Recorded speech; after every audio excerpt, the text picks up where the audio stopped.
Hello, hello.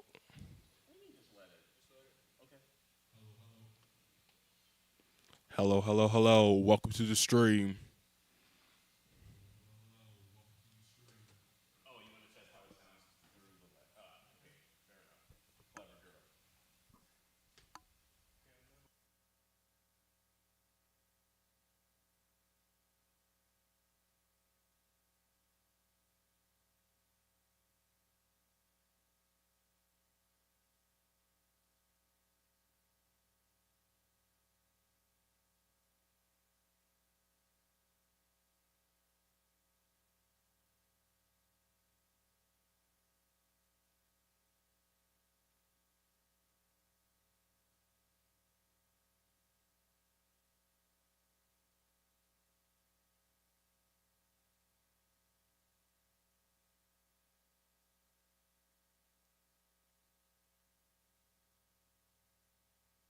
Hello, hello, hello. Okay, turn it. Turn it off. So, go to advanced properties. Give me the mouse. Right. Now, like, go over here. Where's the microphones? Like, advanced properties. Monitor and output. On, like, this specific one, which, where the mixture is connected to. Go over here. Oh, yeah. Monitor and output? Yes. Hello, hello, hello.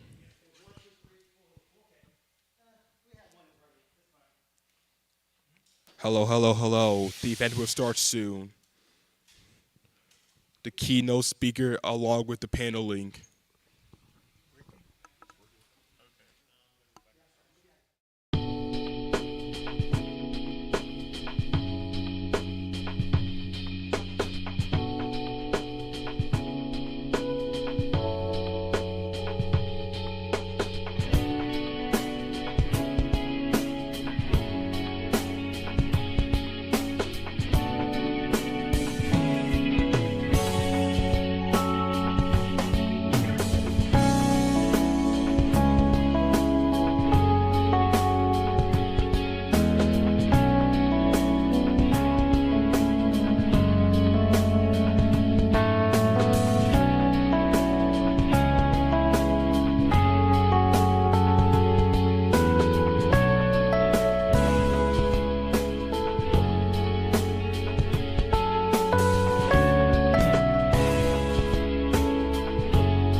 Hello, hello, hello. This is gonna be the keynote speaker section along with the paneling. We're gonna discuss the summer camp for the PTTC or the Patriots Technology Training Center, among other organizations. Stay tuned and be cool.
Testing, testing. Okay.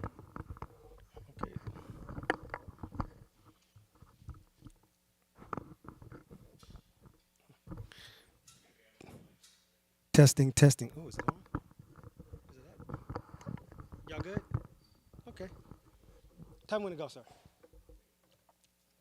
Everybody have questions. Okay.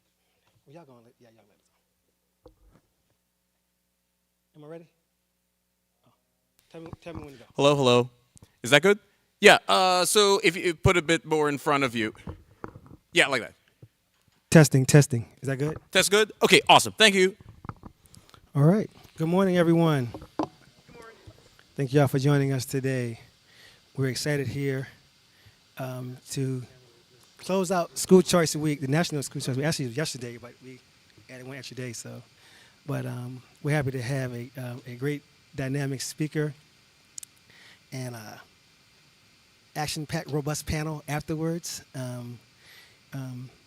Dr. Steve Perry is here. He's from Connecticut. He's the CEO and founder of the Capital Prep Charter Schools in Connecticut and in New York City.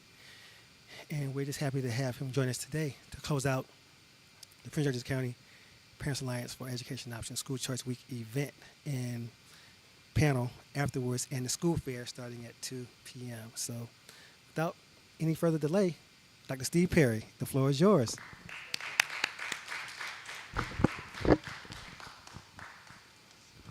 Thank you. Thank you. I don't know if this is is this good? Can you hear me? Yes, good. We good. We're good. Good morning. I am truly humbled and honored to be here today to discuss, to me, what could easily be described as the most important topic in America. We spend a lot of time talking about a lot of things. A lot of people watch, a lot of people talk about a lot of things. 50 million people watch Cat Williams talk about a lot of things. None of those things will change anything that's happening in our lives. If everything he said was true, won't change it. If nothing he said was true, won't change it. But what will change the fate of our children, our communities, and our nation is creating opportunities for children to go to the best school for them. We know too much about learning to think that a single school that happens to be in a district, whatever that is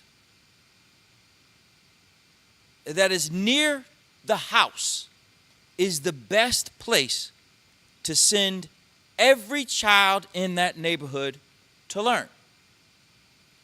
Anyone who has more than one child knows that all of them are different. Some of them are so different you wonder if they're all yours. Because it seems implausible, especially as they get older, that they could have lived in the same house as you for their entire lives and be who they are. If you have a teenage boy, you kicked your way through a whole bunch of stuff on the floor, things hanging from places that you don't even think things supposed to hang from.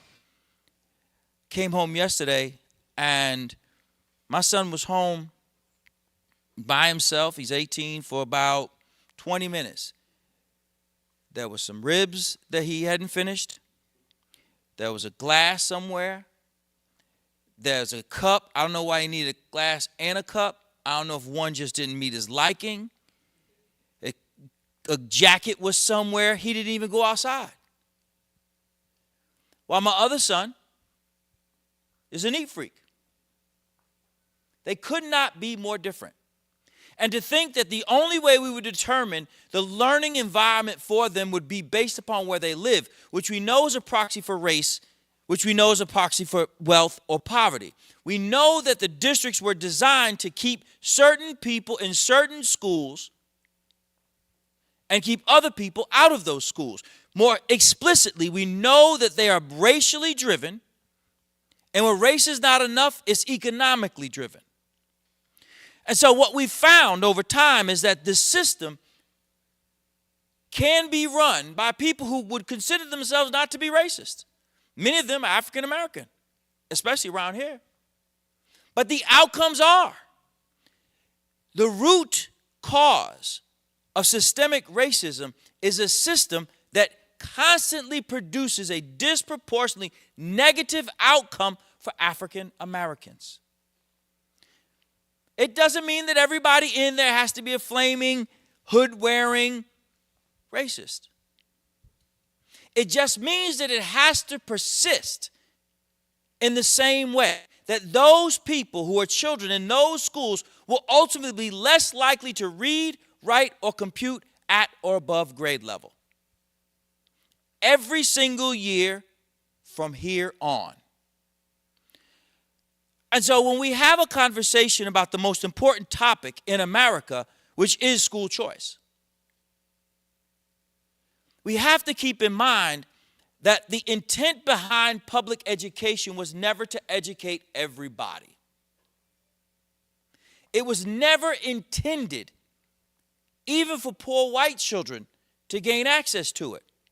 The expectation, even if you look at the establishment of the calendar of school itself, it made room for an agrarian experience. The start of the school day was at a certain time. The end of the school day was at a certain time. Breaks are around a certain time to yield an agrarian economy. In a time in which only 1% of America earns its income off of the land, even the design of the school system as we know it is behind. You could go into a school building that was built in the 1700s. You go to a school like Yale or Princeton with buildings that were built in the 1700s and see that the way in which children are being taught is by and large the same as it was back then. Somebody stands up in front, they talk, and the people listen. That's the same. In a time in which you have in your pocket or in your purse or in your backpack a device that has more information than all of the libraries constructed ever. Our children know how to do things that we don't even know how they learned. If they want to figure something out, they Google it. They YouTube it. So we've learned that learning has never been limited by the teacher or the structure. So why then, in America, is it so that we find ourselves in a situation in which we consistently teach in the same way that we've always taught? Well, it's simple. The Public Education Index, or the Public Employment System, is the largest public employer in most communities. Your neighborhood public schools are typically the largest employer in most municipalities. With that many people's salaries attached to this institution, it doesn't take long to realize that there's very little appetite to have a conversation where the ultimate outcome would be to reduce the number of people who go into that system. When the zero-sum notion is in place, where the belief is that if a child leaves there or is given an opportunity to leave, she or he will, that's a zero-sum for the neighborhood school system, and they begin to see themselves as being an existential threat. So you'll hear people talk about charter schools or private schools and how they take away from the public school system.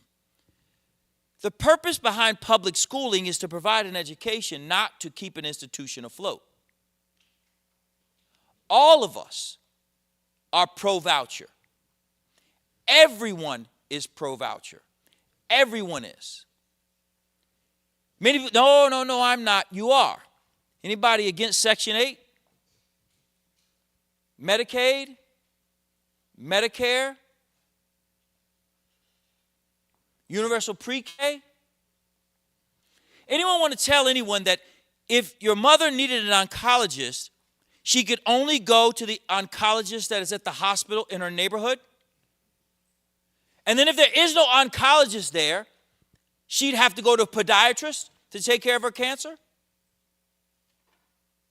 Does anyone say that they are against student financial aid going to historically black colleges like Hampton University? Because it's a private school? Or Howard because it's a private school? Or Xavier, which is a private religious school? No. The only place that you will hear people say that they are against school choice and against vouchers is in the K to 12 system. Notice I said K to 12. Pre-K vouchers exist. Pre-K vouchers exist. So pre-K vouchers exist, college vouchers exist, food vouchers exist, housing vouchers exist. The GI Bill literally built the middle class. It is the root of the greatest generation. It is why so many of these people who went to the war poor came back and built the suburbs. They were able to build the suburbs because they got low interest rate loans for their homes and their education. That's social engineering. Change the physical landscape. Change what we know about America because we created opportunities for people to get an education that they could not afford. It was seen as the public good. And it was good. It wasn't good, it was just great. We're all for vouchers, except for those institutions that benefit off the educational industrial complex. And the one that benefits most is the teachers' union. The teachers' union, in most cases, is the most diabolical opponent of school choice. Diabolical because they know in their core that what they're doing is wrong. So wrong that the Chicago Public Schools Teachers Union president, who makes it upwards of $200,000 a year, sends her own child to a private school.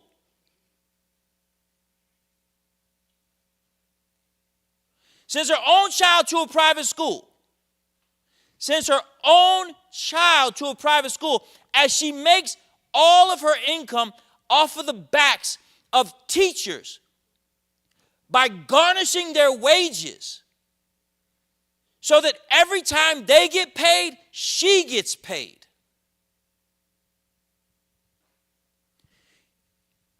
Most people who don't work in education don't understand how much money is going into the union coffers. They really don't understand. They don't understand in many cases, teachers are paying in upwards of $1,000 a year in union dues. Some of y'all don't give $1,000 to your church, mosque, or synagogue. And not one of us would agree that anyone who is a private organization that has political underpinnings, that backs candidates, should be able to garnish the wages of all people. Imagine the NRA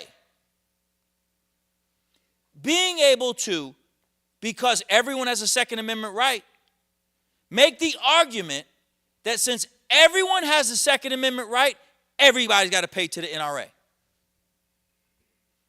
$1,000 a year. For some of you, you might be like, cool, I was going to spend $2,000 on them, but that's a break for me. Others of you are saying I wouldn't have given them 20 cents. And still others of you could say, I would have given them $2,000, but I want to be the one who makes that decision. It's my money. Anybody heard about taxation without representation? I don't know. And so when you look at the educational industrial complex, you are seeing an institution that by design employs a class of people who in many cases don't even use the services that they're being paid to deliver. Go to the poorest performing schools in the county and count the teachers who send their children to those schools. Imagine if there were a law akin to the law that says that you have to send your children to the school in the district that you live in, that you had to both live in the district and send your child to the school where you work. Because that's what happens to poor people. What happens to poor people is that where you live is where you send your kid to school. That's that. Nothing else to discuss. There is nothing else to discuss. And then you'll hear people say things like, well, I don't mind people choosing schools as long as the public's money doesn't go to it. But ain't they the public? So the public person who paid taxes shouldn't benefit from the taxes that they paid? Well, they're taking from the local. No. What's happening is the existential threat that school choice presents to the educational industrial complex is clear. You, every single time you free a child from a union school, you are cutting into the dues of the teachers' union, who is the largest contributor to the Democratic Party writ large.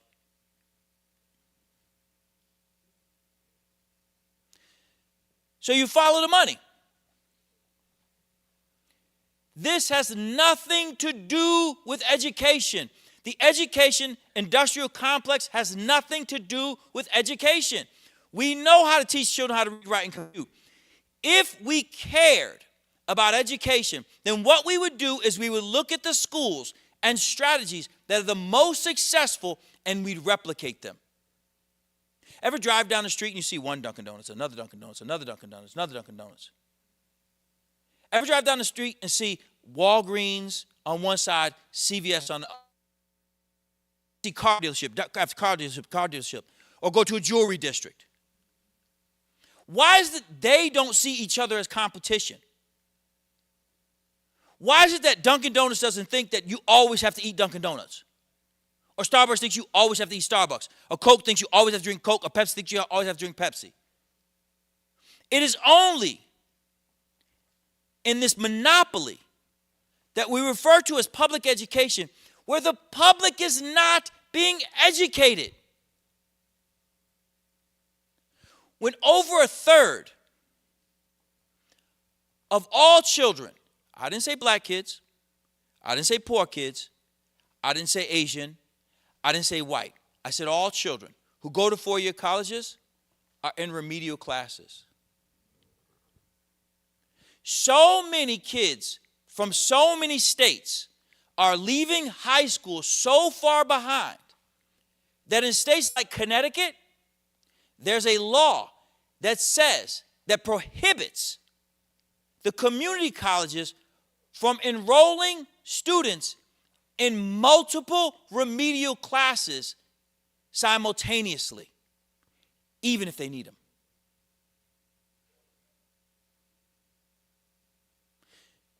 That's how politicians fix education problems. They say, well, all these kids have an entire schedule of 001 classes or 100 classes or non-credit classes or pass-fail classes or prerequisite to prerequisite classes. So many, in fact, that if we allowed where they assessed to be the determinant of the classes that they take, they would spend almost 2 years of a 2-year degree in remedial classes, paying for remedial classes, paying to take non-credit bearing classes, paying for high school.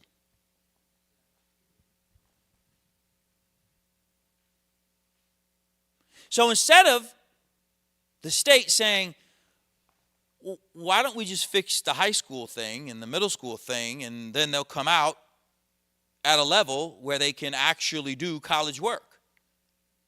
To do that, they'd have to break up the educational industrial complex and allow children to choose the schools that were best for them, which then limits the amount of people working in the largest employer in the county, which then limits the amount of money that goes to the teachers union, which then limits the amount of money that goes to the Democrats in particular who currently hold office.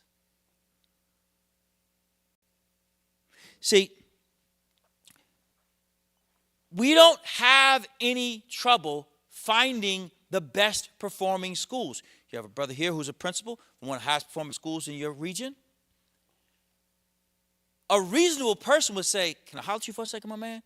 Can we open another one of those? Can we 3 or 4 of those? Matter of fact, can I get a 6-piece over here? How many times have you been offered to open more schools? Less than 5. Brother's phone should be ringing every day. Visitors from failed schools should be marching there every single day. Hey, man, how y'all doing this? What are you doing? How come this works for you and it doesn't work for me? But instead, it is easier to play back into the district notion, into the inherently racist system, and say that those kids don't want to learn, so we don't want to burden them with good schools. Or, worse yet, say that the parents don't want their children to learn. Say that the good kids go to the good schools and the bad kids go to the bad schools, and you know that because of the school's performance. You put that on the children, but then you won't allow the children to become the control group and go somewhere else to see what could happen if you gave them a real shot at a good school? No, because to do so, the data would scream what everybody else knows. If I ask everyone in PG County, hey, what are some of the best schools? Everybody say the same schools. Like literally everybody would say the same schools. Kids would say the same schools. Everybody would say the same schools. No one would be like, you know what? I never really thought about it. You have a governor, Westmore, good dude, nice guy, somebody I know. I think we're friendly. Maybe we were after I finish. Maybe we won't be. I know he's for school choice. For real. He ran Robin Hood. Robin Hood is one of the largest funders for charter schools in New York City. On his board is Jeffrey Canada, one of the largest charter school operators in the United States of America. I know he supports school choice. I'm not going to ask where his kids go to school, but I'm going to bet they don't go to a failed urban school. Nor should they. Nor should anyone's child. See, what we have to do is we have to fight for children. Anyone who says that they're against charter schools, against Catholic schools, against any type of school, can't say that they're for children. You can't be for children and against a type, a class of school, a designation of school. I've never homeschooled. I don't think I have the patience. But I'm not against homeschools. Never ran a micro school, ran some small schools, but never a micro school. Never worked at a Catholic school, never went to a Catholic school. To be against a school type is intellectually dishonest. And dare I say, morally curious. When the best performing schools in your state, are schools of choice, how can you be against them? What's the argument to be against a school that's good at teaching? How do you make that argument? You guys are too good. Stop it. Come suck like the rest of us. Slow down, you're running too fast. Imagine during the Olympics, They shoot the gun. Somebody takes off. Wait. Come back. You ran too fast. I wanted to walk this 100. It doesn't make sense. And it's only laughable because it's laughable. In this state, in every state, no one should ever be in a school that doesn't work for them. Listen, the schools that we run, you have to wear a tie, a blazer, khakis with our crest on it, black socks, black shoes, black belt, leather. Nothing, nobody's name on it, no jewelry at all. At all. You're not married, you don't need it.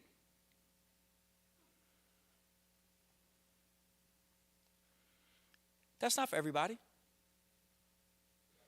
Nor should every child be forced to do that. We get kids all the time, they just don't want to do it. And you know who also doesn't want to do it? Their parents don't want to do it. So I spent an inordinate amount of time talking about black shoes. Well, they just like black shoes. Well, can you just buy the black shoes then? Black Crocs are not black shoes. Black sneakers are not black shoes. Black sandals are not black shoes. They're just not. Dark blue socks are not black. Y'all only call to talk about the socks. I wouldn't even call you for this if you just put the boy in the freaking socks. Like, do you want my brain being used for this? Like, you don't think that my brain is any other use than to call you at 11 o'clock and tell you if you do this again, you got to come get your son over socks? Like, do you understand what I'm not doing as a result of this? Do you know whose lives are not being impacted because you and I are arguing over socks?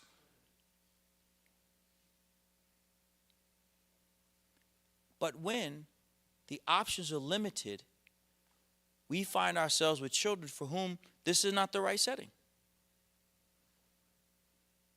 And you hear people say things about the school. The school doesn't do this, and the school, yeah, for your child, it doesn't work. There should be boarding schools for parents who want to board their children. There should be micro schools for parents who want a smaller setting. There's a large push nationally of African Americans who are creating micro schools and home schools, especially black moms. There's actually something called a Black Mothers Forum. And that's what they do. They support small groups of families. Because as African Americans, we have other challenges. Some of our challenges are, okay, we might now economically be in a position where we can move to a certain community, but moving to that certain community means that our child is going to be one of three. And is that what we want? Do we really want to have our child be one of three in a class of 80? In many cases, the answer is no. It's just a hard no. It's just not fun. Being an uber minority has a whole different experience for many children. And depending upon your child, it could really mess them up real fast. But if you're a parent whose choice is send them to a school where they will not learn to read, will not learn math, and will not learn science, or you send them to a school where they got to get over somebody calling them a word that they don't want to be called, the option is always going to be B. We know too much about education. We know too much about acculturation. We know too much about classism. We know too much about racism. We know too much about public education to be having this conversation in 2024. This is actually embarrassing. It's actually a weird thing to be discussing now. Of all the problems that we could use our collective consciousness to solve,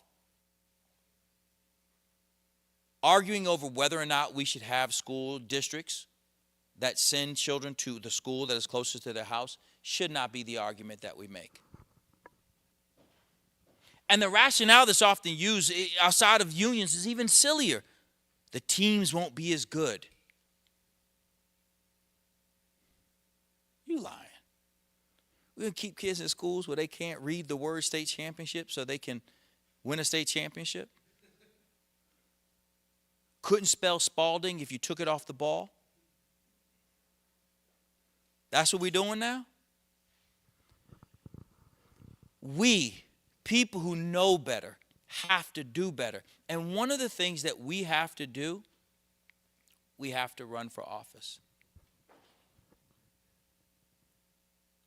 People in rooms like this have to hold office. Appreciate your services. I mean that sincerely. I know how hard it is. They say that you have to ask African American women 7 times to run for office before they will. 7 times. But we must, all of us, people in rooms such as these, reasonable people who don't agree on everything and don't have to. One time I spoke at ALEC. Some of you may be familiar with it, some of you may not be, but it's a conservative-leaning group. And I was a keynote before they announced that Mike Pence would be vice president, just to show you how conservative and where I was at that time. And what I said to the group was, it is probable that we agree on very little. But here's all we need to agree on. If you want to send your kid to a certain school, you should do it. If you want to send your kid to a certain school, you should do it, you should do it, you should do it, you should do it. But the determinant of where your child goes to school is you, and you. Not me. And not where they live. You want to ban a book? Ban it in your school. You want to teach a certain theory? Teach it in your school. We are not having this conversation because the public model is better or even high performing anywhere in the United States of America for anyone. If you look at us versus many poor Eastern countries, they are really whooping us. It's not even close. I mean, this is not a fight. I mean, we've lost by a lot. A couple years back, I was on Chinese television. It's a true story. And they were asking me to comment on the fact that the national examinations had virtually dropped English as a requirement. Asked, what did I think of that? So I can't say that on air. But that's scary. The largest economy just said they don't need English anymore.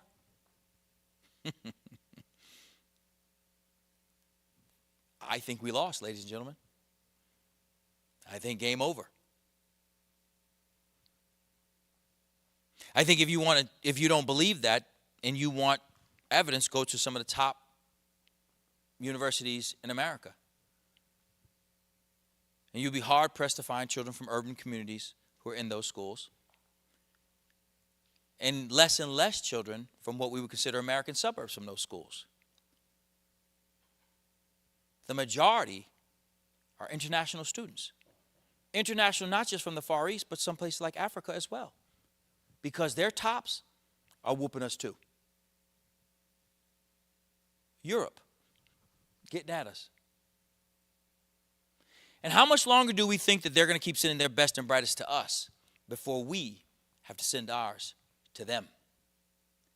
And when we send the best and brightest that we have to them and they can't get into their schools, and those who get in can't compete,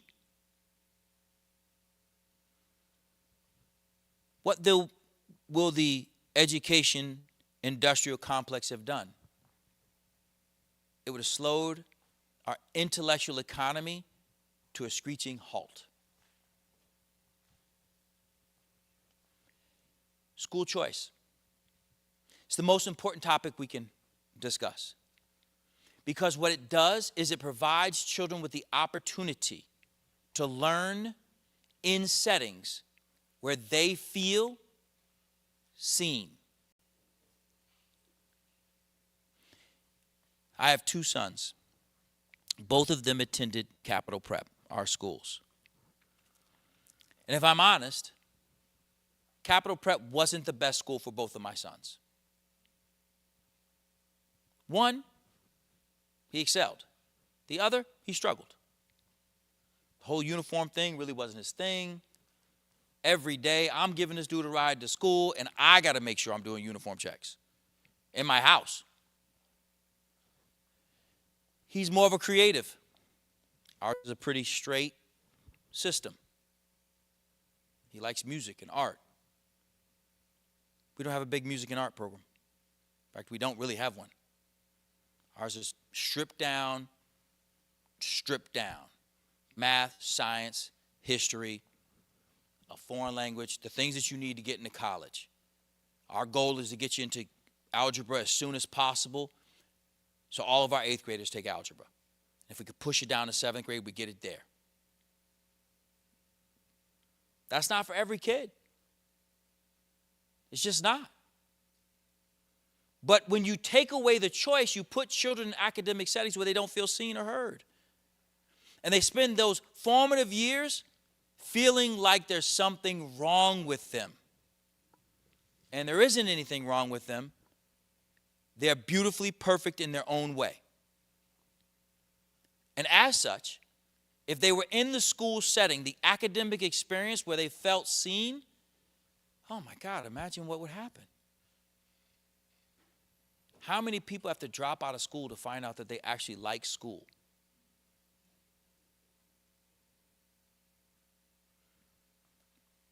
As I come to a close, what I want to do is I want to remind us that it is not enough for us to agree that school choice is viable and necessary, but we have to put ourselves in position to make sure that school choice is the law of the land.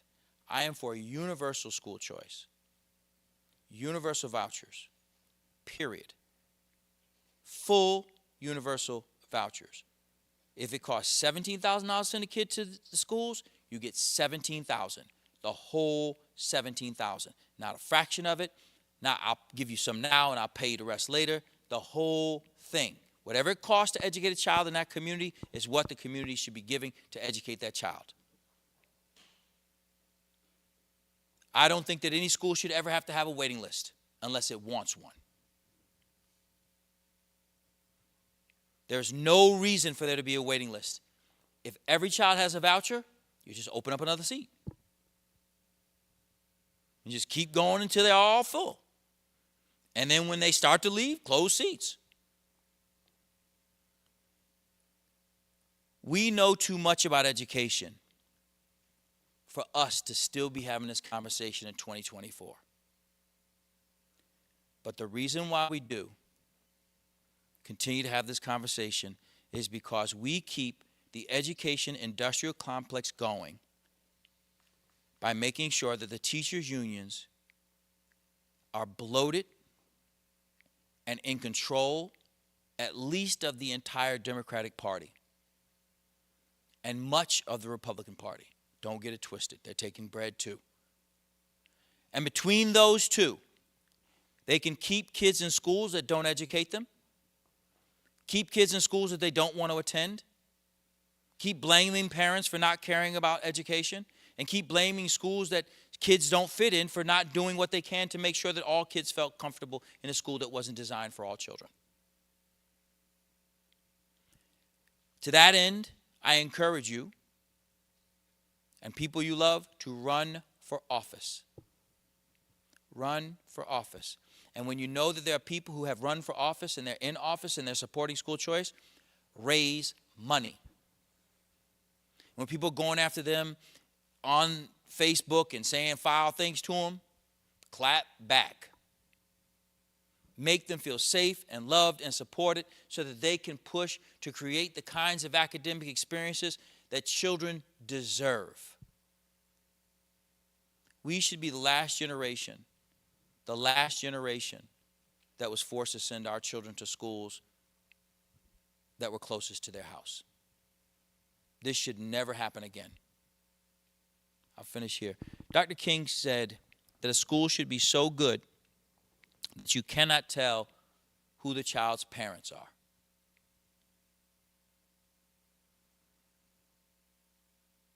That was his goal. Right now, we know exactly who our children's parents are because they go to school right next to where they live. Thank you so much for your time and attention.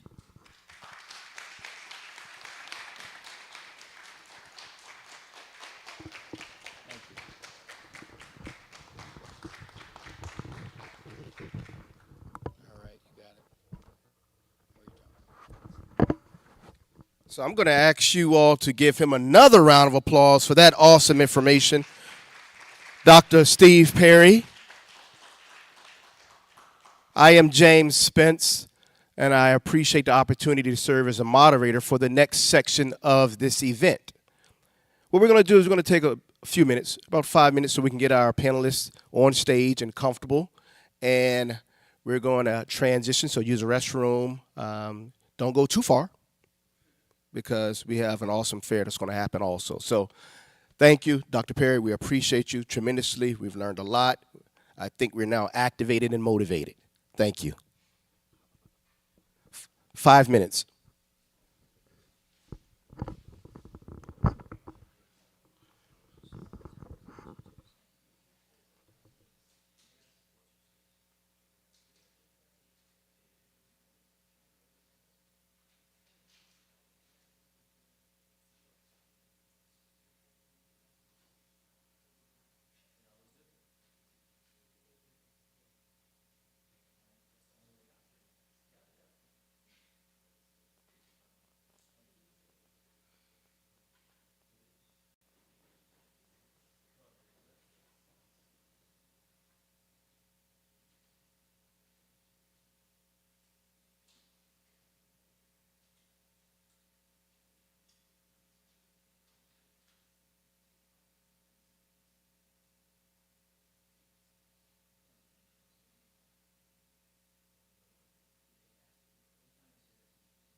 Okay, bluey?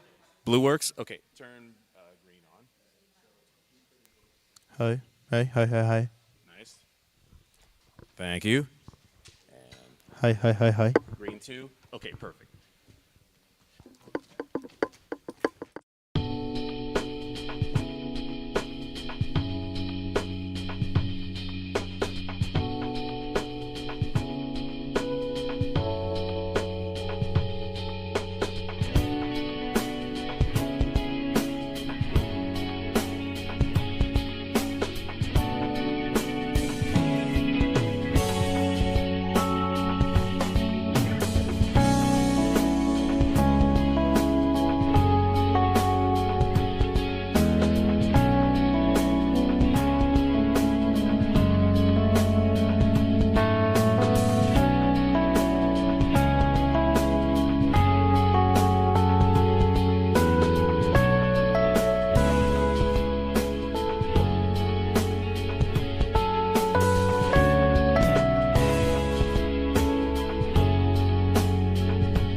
Testing. 1, 2. Great. All right. If you can hear me, thumbs up.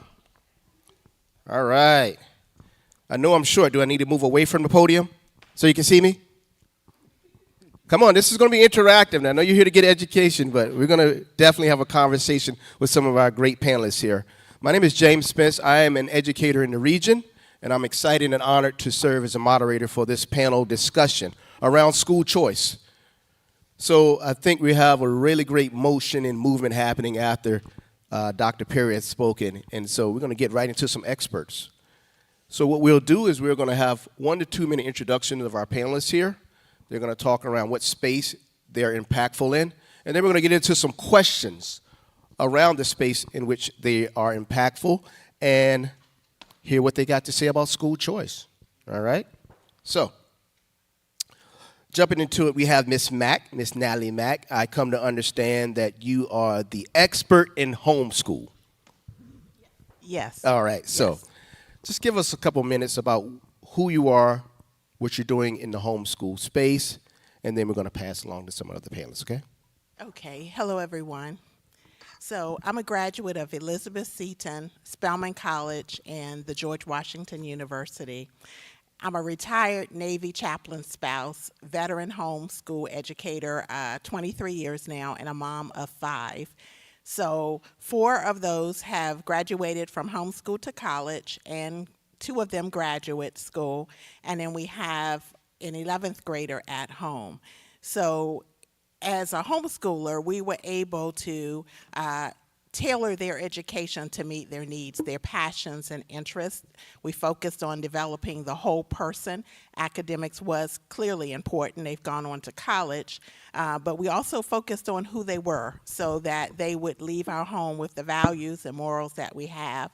So we have a D1 scholar, athlete. We have a Fulbright Global Scholar. And I did a TEDx on the impact of homeschooling, and so it really talks about our journey over the 23 years and counting. And my motto is, let's get it done. Let's fit the education to the student. And so I will pass on to the next person. Yeah, let's clap it up for this young lady here. Dr. Joe Harris. Well, I I apologize. won't take the doctor part, but I am Joe Harris. Let me just say thank you all for having me here today. But I am an example of someone that's here but for the grace of God.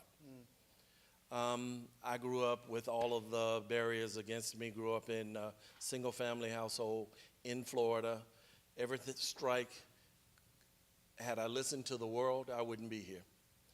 But I grew up giving back, spending Saturdays at soup kitchens, clothing banks, either getting food or giving out food. I took that as a challenge to make a difference in the world. I've spent most of my life giving back to the community. More recently, I've had the honor of getting into education. But that story, too, is personal.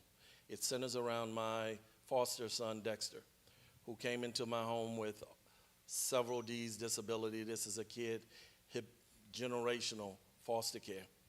I realized, having to navigate for his education, that more parents like myself who were fortunate to go to college need to advocate not just for their child, but for every child. And I took that as a challenge. And it's led me to head up a charter school network that does a lot of work across the country. I am the CEO of Friendship Aspire Schools.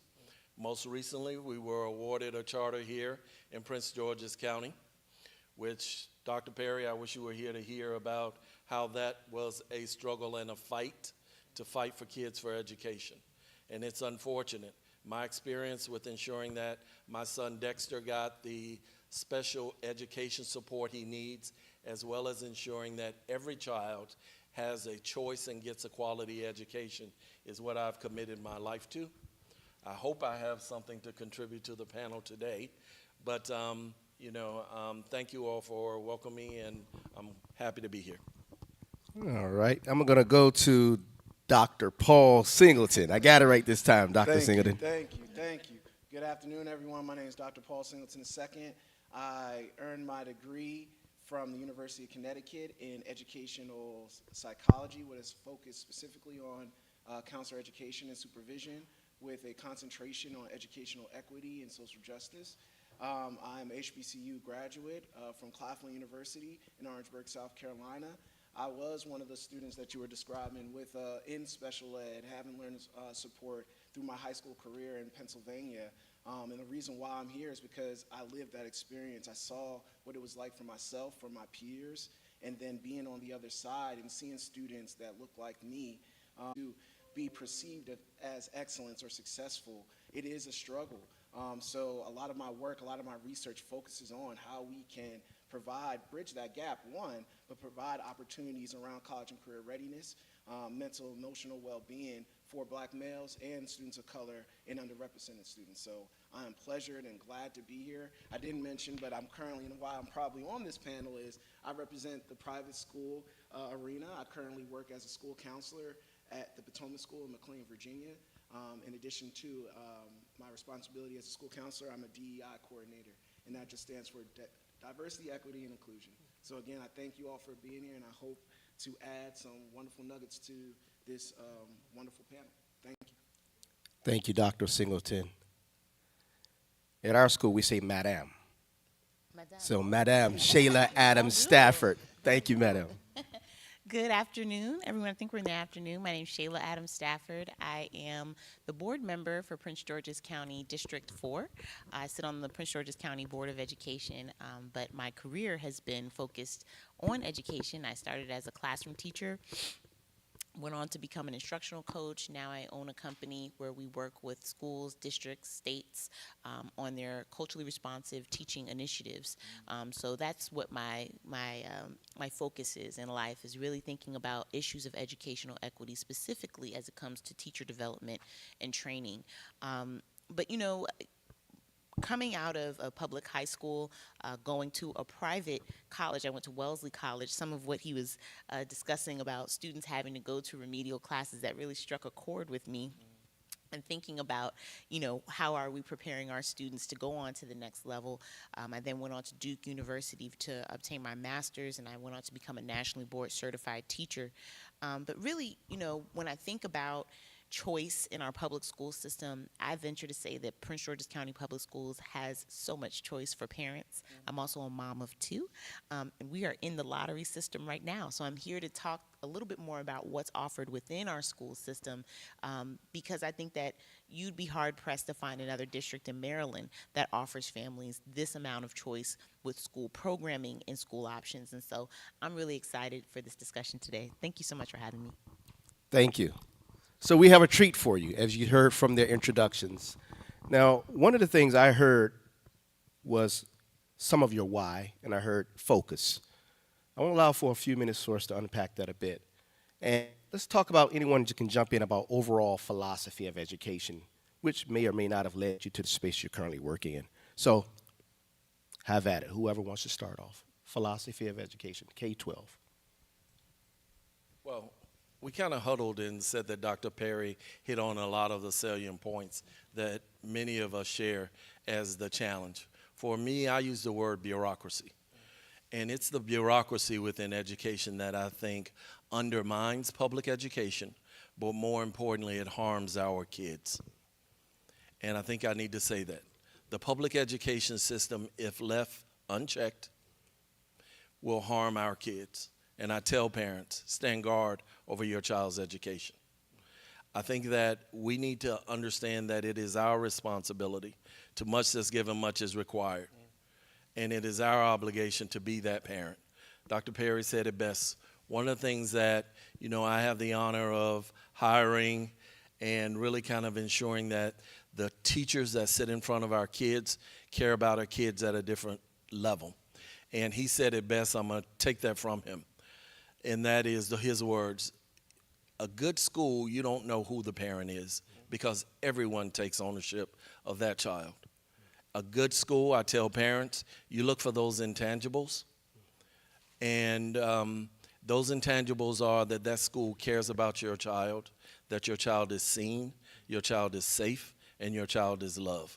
So for me, the conversation really is about the child. And I think education, we will talk around a child, but it is ultimately about the child. And everything needs to be centered on children and educating children. So I think my philosophy of K-12 education has always centered around deeper learning and authentic experiences. I think back to being a second-year teacher now, where I was doing a project with students in a project-based learning school, and the students were learning about the jungle, and they were learning about meat processing in the turn of the century.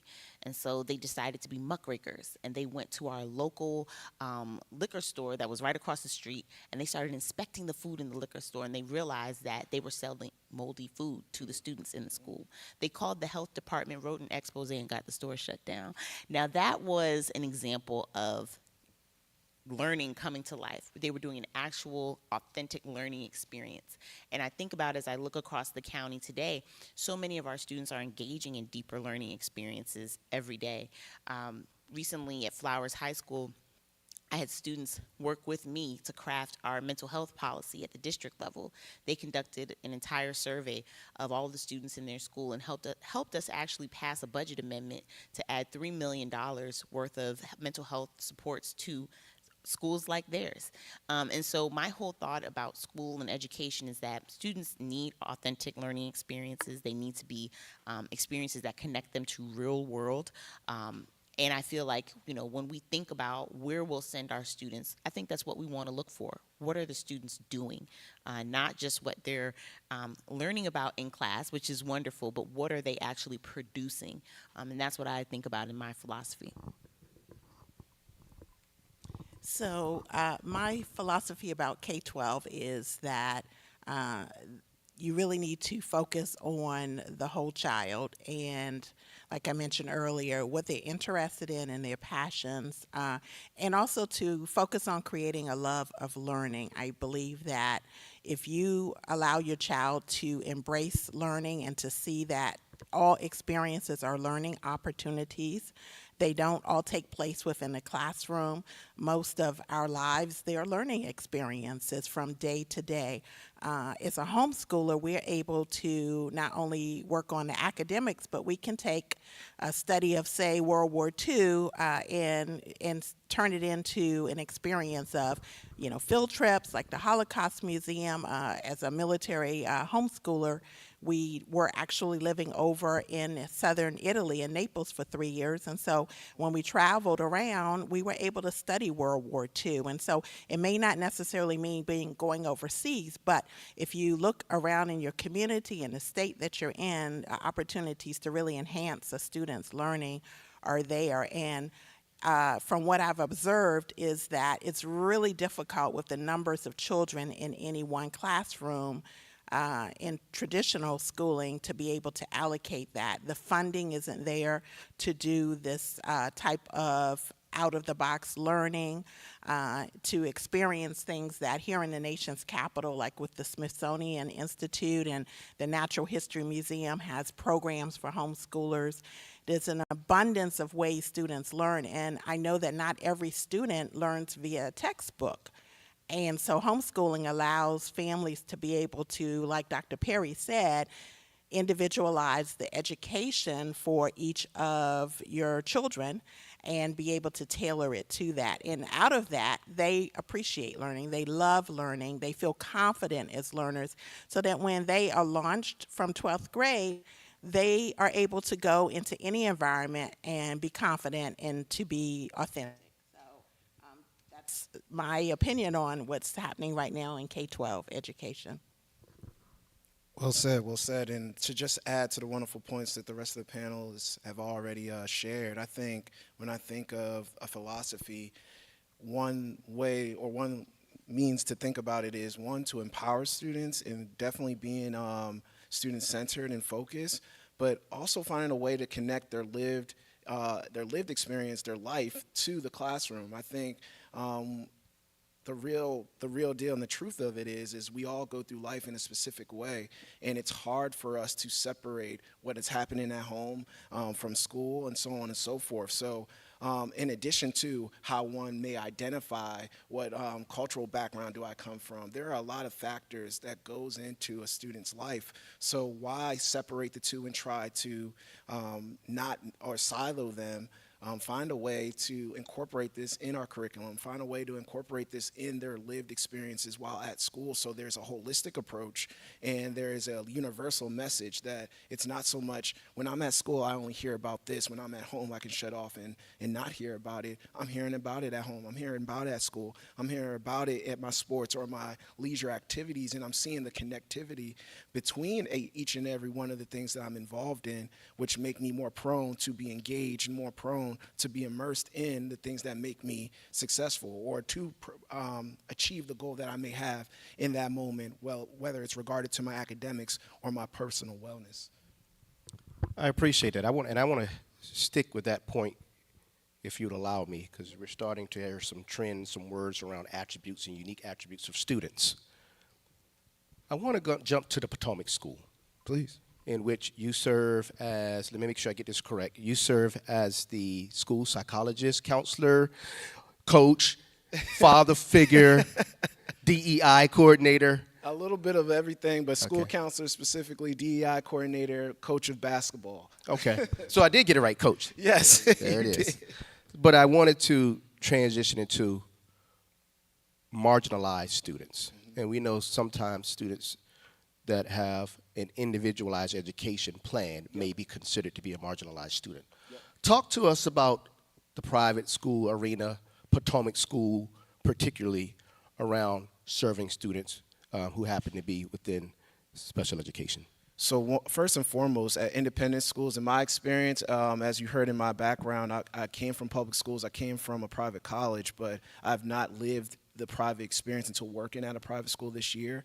But in my experience from independent schools, and particularly with Potomac, they're always welcoming students that have diverse backgrounds, whether it is neurodivergency or having a learning disability or a challenge, or if you're a quote-unquote normal student. There's always the doors are always welcome to students, no matter how they identify or how they show up in or outside of the classroom. What I will say in addition to that is that with our student support staff, there is a true holistic approach where you have your counselors working and meeting with our student support staff, in addition with our division heads or our principals on a weekly basis, trying to create strategies and plans for each individual student. So as you mentioned, an IEP, students that have been tested, students that have the opportunity to get tested, one, we try to bridge that gap, but two, when they do have these conditions and they do have the data behind it, we are more than happy to support them, whether it is with that individual plan and the supporting systems around it. I think it's key to when the word that I'm looking for is the system, right? Depending on your institution, no matter public, private, charter, you want to make sure that you have a system in play that best supports the success and the wellness of a kid or a student. And I think Potomac does a great job of that, no matter what background or disability or ability, let me not say disability or ability, that a student may have. I like that correction. I started to use differing ability. Yes. And so I have a student has a differing ability. We talked about, you mentioned confidence in learning. What does that look like from the homeschool space? Yeah, I know that students who have the differing abilities and special needs, a lot of families are increasingly pulling out of traditional education, even in that scenario. And while parents may not feel confident in their ability to do it, they feel that they can do a much better job than what is currently happening. And so how do you build that confidence in a student? I think a lot of that confidence is dismantled in traditional school, where they may be bullied or they don't feel adequate enough, or maybe they aren't getting the attention that they need, or they notice that somehow they learn differently, but the classroom setting doesn't allow for that difference in learning. And so coming home can reset. We recommend something called deschooling, which is several months to a year where they are still learning, but you also are adjusting to the homeschooler setting, which is vastly different in most cases from traditional school, and building that confidence and getting the resources that are often available in your community to come alongside and support that student. Thank you. I appreciate that. Thank you. Thank you. I want to jump on to the side now. Ms. Shayla, you mentioned lottery. You mentioned Prince George's County Public Schools may have some of the most diverse options for our students. Absolutely. If I'm a parent here and I'm wanting to have my student be a part of that, what does that look like? Absolutely. So anyone in here have a toddler? 3, 4? So I'm the only one out here. All right, give me some support, folks. Okay, well, as you know, in Maryland, pre-K is not free. However, Prince George's County has an amazing pre-K program in which students can begin their dual language journey right here in Prince George's County Public Schools, either dual immersion in French, Chinese, Spanish. We also have a Montessori program that's open to students as early as pre-K 3. And I know that in other counties this is something that they are trying to pull off the ground, but we've educated tens of thousands of students through our dual immersion program, and many of them starting as young as kindergarten and pre-K. We also have an amazing program when we think about our work with the creative arts. So I was talking to another board member just on my way here, and she was giving her reasoning for why she's chosen for both of her young men to go through the creative arts program at Thomas J. Pullen. We also have over a dozen charter schools that also start in kindergarten here in Prince George's County that a lot of parents don't know that they have that option.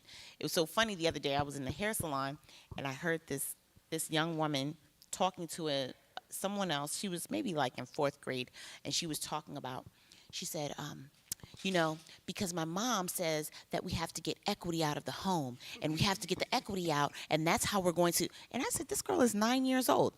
Come to find out, she goes to Legends Charter School, which is right by my house. She's in 4th grade, and they're teaching financial literacy in the 4th grade at Legends Charter School right here in our school system, which is actually Legends Charter. It was given the Maryland Public School Charter Alliance School of the Year for the state of Maryland. So, when we talk about options and choice, the lottery here really works like this. You go to your home school, you get a student ID, and then you go through the program, the lottery application system online. And I know this because I just did this for my 4-year-old, trying to get her into French immersion programs. But once you get that student ID and you go through the lottery program, then it's really just uploading your documents and you're waiting. You're entered into a system and your number may be pulled to be a part of the lottery. And you get 3 choices. But, I have met so many families from across this district that have just been so pleased with our specialty programs, even that include our charter schools, and students are getting an opportunity that they would be paying tens of thousands of dollars for. They're getting the opportunity for free. And I know he's not going to toot his own horn, but Dora Kennedy French Immersion is one of the top schools in Maryland. And honestly, they just had a recent visit from a national leader from what was the country? I'm sorry. Guinea-Bissau. Guinea-Bissau. And it's just amazing. You see these 7th graders talking to you fluent in French, fluent in Spanish, and their parents are not paying for that. Well, they're paying their taxes, but they're not paying a tuition. And they're just so excited to be in a school where all of the students are passionate about whatever that topic is. And I think it's just a wonderful thing that we have here. And I feel like it's a hidden gem in our county. I'm gonna go to Mr. Joe really quick, but I want to touch in on something she said. The power of this, what we have right here, this movement, is education. Mr. Champagne and I had a conversation about sometimes people just don't know. And having the information and learning how to navigate those processes and procedures can unpack a whole lot of resources for a lot of people. And I think Dr. Perry was starting to venture into that, and he did not. And we talked about the economic part of school choice. And so I wanted to go to the charter perspective. I see your hand up, but there's something that... I know that the farms part I didn't answer. That's one of the things at the Board of Education that we want to make more open and transparent is for all families to understand how to navigate the lottery process. Let's be honest, it's a privilege to be able to have internet access and to be able to have the time to upload all of these documents and call all of these people to get into the lottery. And for a lot of our working families, that's just not a reality. And so what I know I've worked with the Pupil Accounting Office to say, we need the instructions here to be in all of these different languages. We need the instructions to have videos. We need you to take this information and take it out to communities that aren't, seeking this out on their own. And so actually I'm leaving here and going to a school choice fair in the Landover-Cheverly area where I'm explaining to parents about this opportunity as well. And so it's just a matter of sharing information and making it more accessible to all families. So you did exactly what I hoped you would do. I hope you would alley-oop to Mr. Harris to talk about charter and how you can help parents with the charter process and what that may look different from the Prince George's County or private or homeschool process, and lean into that space of farms and marginalized students and the benefits of charter for them. Sure. First off, I've been involved and connected to charter schools since the early 90s. Charter schools get a bad rap. There's a lot of misinformation about charter schools. First and foremost, most charter schools across this country are public schools, open enrollment to all students. So a lot of misinformation that they operate and they are private schools or that they cream is a bunch of malarkey. And it's really largely driven by the threat that oftentimes the public school system feels about choice or feels about education competitors, be it private schools or parents selecting to teach their kids at home. That has bred a competitive environment that really has put charters in a posture of having to explain who we are. We're public schools and we educate children. The beauty of charter schools and why I am a proponent of charter schools is goes beyond the word choice, but it is choice. Charters often give neighborhoods and communities and parents a choice for a tailored type of school and innovation, filling an educational gap in a community, and that's a benefit. We just were approved for our charter in Prince George's County, the first time since 2018, and we are excited about being part of the educational landscape. We want to be a partner in education, not just for parents and for children first, but also for the district school system. It takes a village. Education takes a village. Dr. Perry and everyone here and every parent out there in the audience knows that no single school, no single system can respond to the needs of a child. It's incumbent upon us to give our children choice, to give parents choice and support in educating their child. We're all in education. Our philosophy is there are three teachers in a child's life. First and foremost is the parent. Second, it is the school. And then third, it is the facility and resources that go along with education. Those supports, when they are strong, education is strong. Charters are a part of the solution. We're not the answer to the problem. We are a part of the solution. And I'm hoping that parents in Prince George's County, as you add another charter school to the inventory of great charter schools that are in Prince George's County, that we are part of a ever-growing and evolving. Friendship's motto is going to be STEM. We're going to focus on preparing kids for the future. Now, one of the things you and I kind of talked about, some of the things that we can shift to.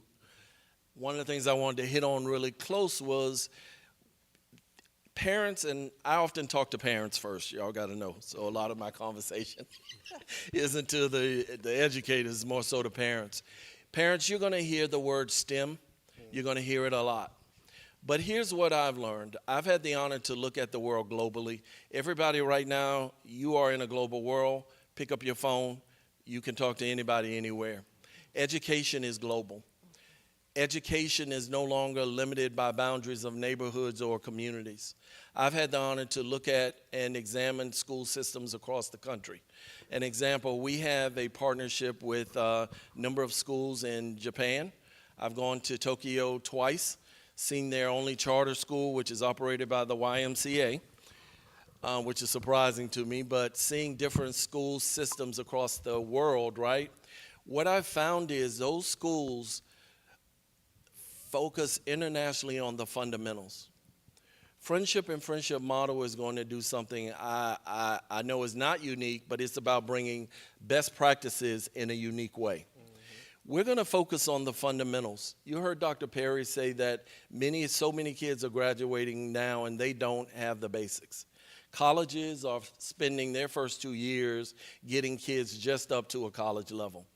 We believe that the fundamentals at an early age are the best thing that you can do. One of the takeaways when I toured schools when I sat in a school in Tokyo was that the perception globally is that Asian countries are all about technology. Well, they don't introduce technology until the middle and high school. Everything at the elementary level, at the K-5 level, is really about the fundamentals, and that's pencil and paper. That's what is incumbent upon education, to ensure that our kids, first and foremost, get the fundamentals. It's not a drive. I know we all want our kids to start coding in kindergarten, right? But you got to make sure they can read and they can understand and they have a vocabulary that can take them there. Absolutely. So parents, don't get caught up in the tools of technology. Ensure that your children have the fundamentals at the early age.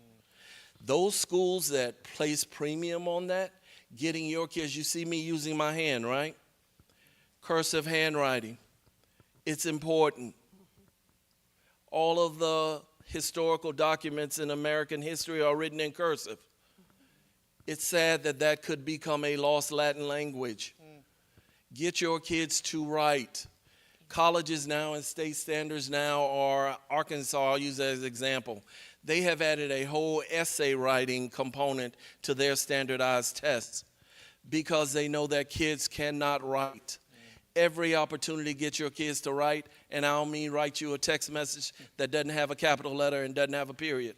I mean make them sit down. If they ask you for $1, you make them write why they want it and put it in a complete sentence. Okay? Now, I know I'm on my soapbox, but I take every opportunity to do that, to talk to parents, because I'm talking to parents because this is a partnership. Don't let the system tell you that you are to blame for your education. It's all of our problems, and we're all part of the solution. So when we talk about choice and we talk about charter schools, just know that when you hear charter school, Don't believe the misinformation. Just know that charter schools are an option and we are about choice. And I know I'm only speaking for Friendship Aspire, but I think understanding kind of what the challenges we all face in education, be it homeschool, private school, be it elected officials representing districts, we're all in this together. And we got to educate our kids. You know, you look at the global world our kids are in now. In America, we're at a crossroads. We can either succeed or we can fail. But that failure is going to be something that is going to take centuries to recover. And I know that sounds really drastic, but I think that's the reality that we're facing now because the world moves so quickly. So, you know, I know I'm saying a lot, but I'm going to end. I don't know if I got to anything you wanted to. You asked No, I me. appreciate it. I don't want you to apologize for the soapbox. Oh, what I'm please. reading is passion. Oh, thank And I'm reading passion out of this entire group here. And, you know, I like to lead with passion. And so you keep saying our students, our kids. So it's collective unification. Equity, you said the young lady who's speaking about. So I want to go to the DEI master, I don't know about master. the sensei of DEI, diversity, equity, inclusion. So pivoting just a little bit, talk to us about diversity, equity, and inclusion. We know it's a hot topic, right? It's a buzzword right now. Very And much. so talk to us about what that means for a private school. Well, I think, one, for a private school, it means a shift in their standard. One, because I would be foolish to think that private schools, independent schools, they were created for all students in its at the beginning. That's not the reality, right? There were segregation around the education, particularly just to get black and brown folks in independent schools.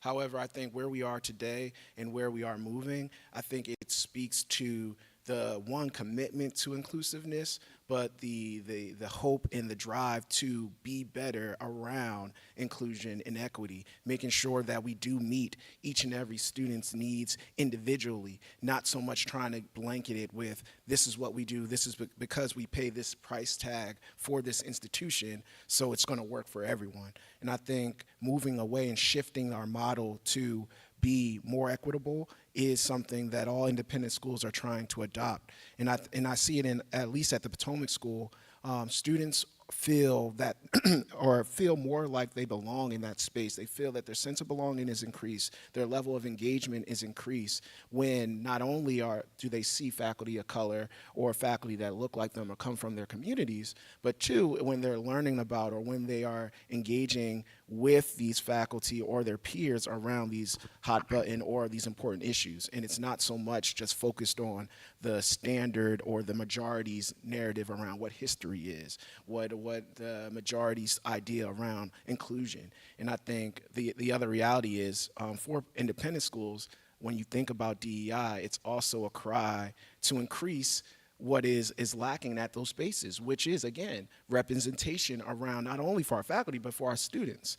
And I think one of the questions when I saw the questions first was, what is something that you would want to share about your institution? Well, one, black folks are at private schools. Now, black and brown folks are there. Now, we're not at the rate that we should be, let alone that we have been in the past. But I think with institutions, particularly using my school as an example, institutions increasing financial aid, not just trying to limit and eliminate the barriers that come to when it comes with trying to enroll at a private school, whether that's your admissions officers, whether that's the GPA you need to have, the standardized tests that you might need to take, or the list of extracurricular activities that you're participating in, limiting those things and eliminating some of the barriers to, one, provide the opportunity for all students.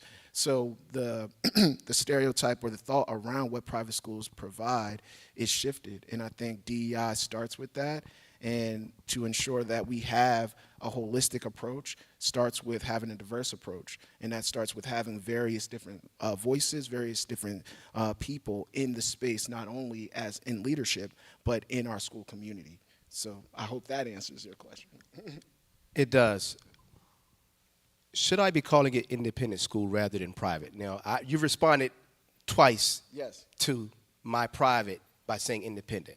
So I want to make sure I'm getting it right, all right? So What's the difference, and why should I call it independent rather than private? Well, at least for me, from my understanding, based on the difference between independent and private, I think the idea is when you look at an independent school, you have independently thoughts or in systems around how you run your school, whether it's mission-based, whether it is based with your board of trustees. I think private education, they could be interchangeable, but for me, that's just my understanding of it. Thank you. Yes. Yeah. Thank you for educating me. I'm like, so if I'm at home in the spirit of inclusion, am I excluded? Am I excluded from my community? Am I excluded from my peers? Am I excluded from experiences? You see how I shifted it right there? I see how you shifted Am I it. excluded? Talk to me. Why are we seeing increasing numbers of African Americans, black and brown students, and their parents going to homeschooling? Okay, so that's two questions, Yeah. Dan. Yeah. So I think we've gotten into what we call in homeschooling, we call it the S word, socialization, right? And everyone says, oh, you're excluded, you're isolated, you lack socialization. And I think it's such a myth because home educators, homeschoolers, we love socialization. I think every human being, even if you're an introvert, you love some level of socialization. And so in homeschooling, we just get to choose who our children are socialized by. We are not anti-socialization. Most of us are very involved in our community as well as our children with volunteer opportunities and all such. And so I think that we are seeing that increase in people of color, specifically in the African American community, pivoting to homeschooling because they're just looking for options, right? That's what we're talking about. So I'm not anti-public school. I am just pro-homeschooling because of our experience and the leadership I've had over the 23 years. I travel quite a bit around the world speaking in my own business and in a part-time job that I do work advocating for homeschooling. So I just returned Friday night from Atlanta for the Flourish 2024 convention. It's the Georgia Black Home Educators Conference, extremely well attended, funded by VELA. Yes, every kid, all of the different school choice options have poured money in. And these families that were coming, they're saying, we want options. We aren't satisfied with what we're getting, just like Dr. Perry mentioned about the local school, right? And they don't know how to get access to other options. And so they're pivoting into homeschooling. And we're seeing this around the country.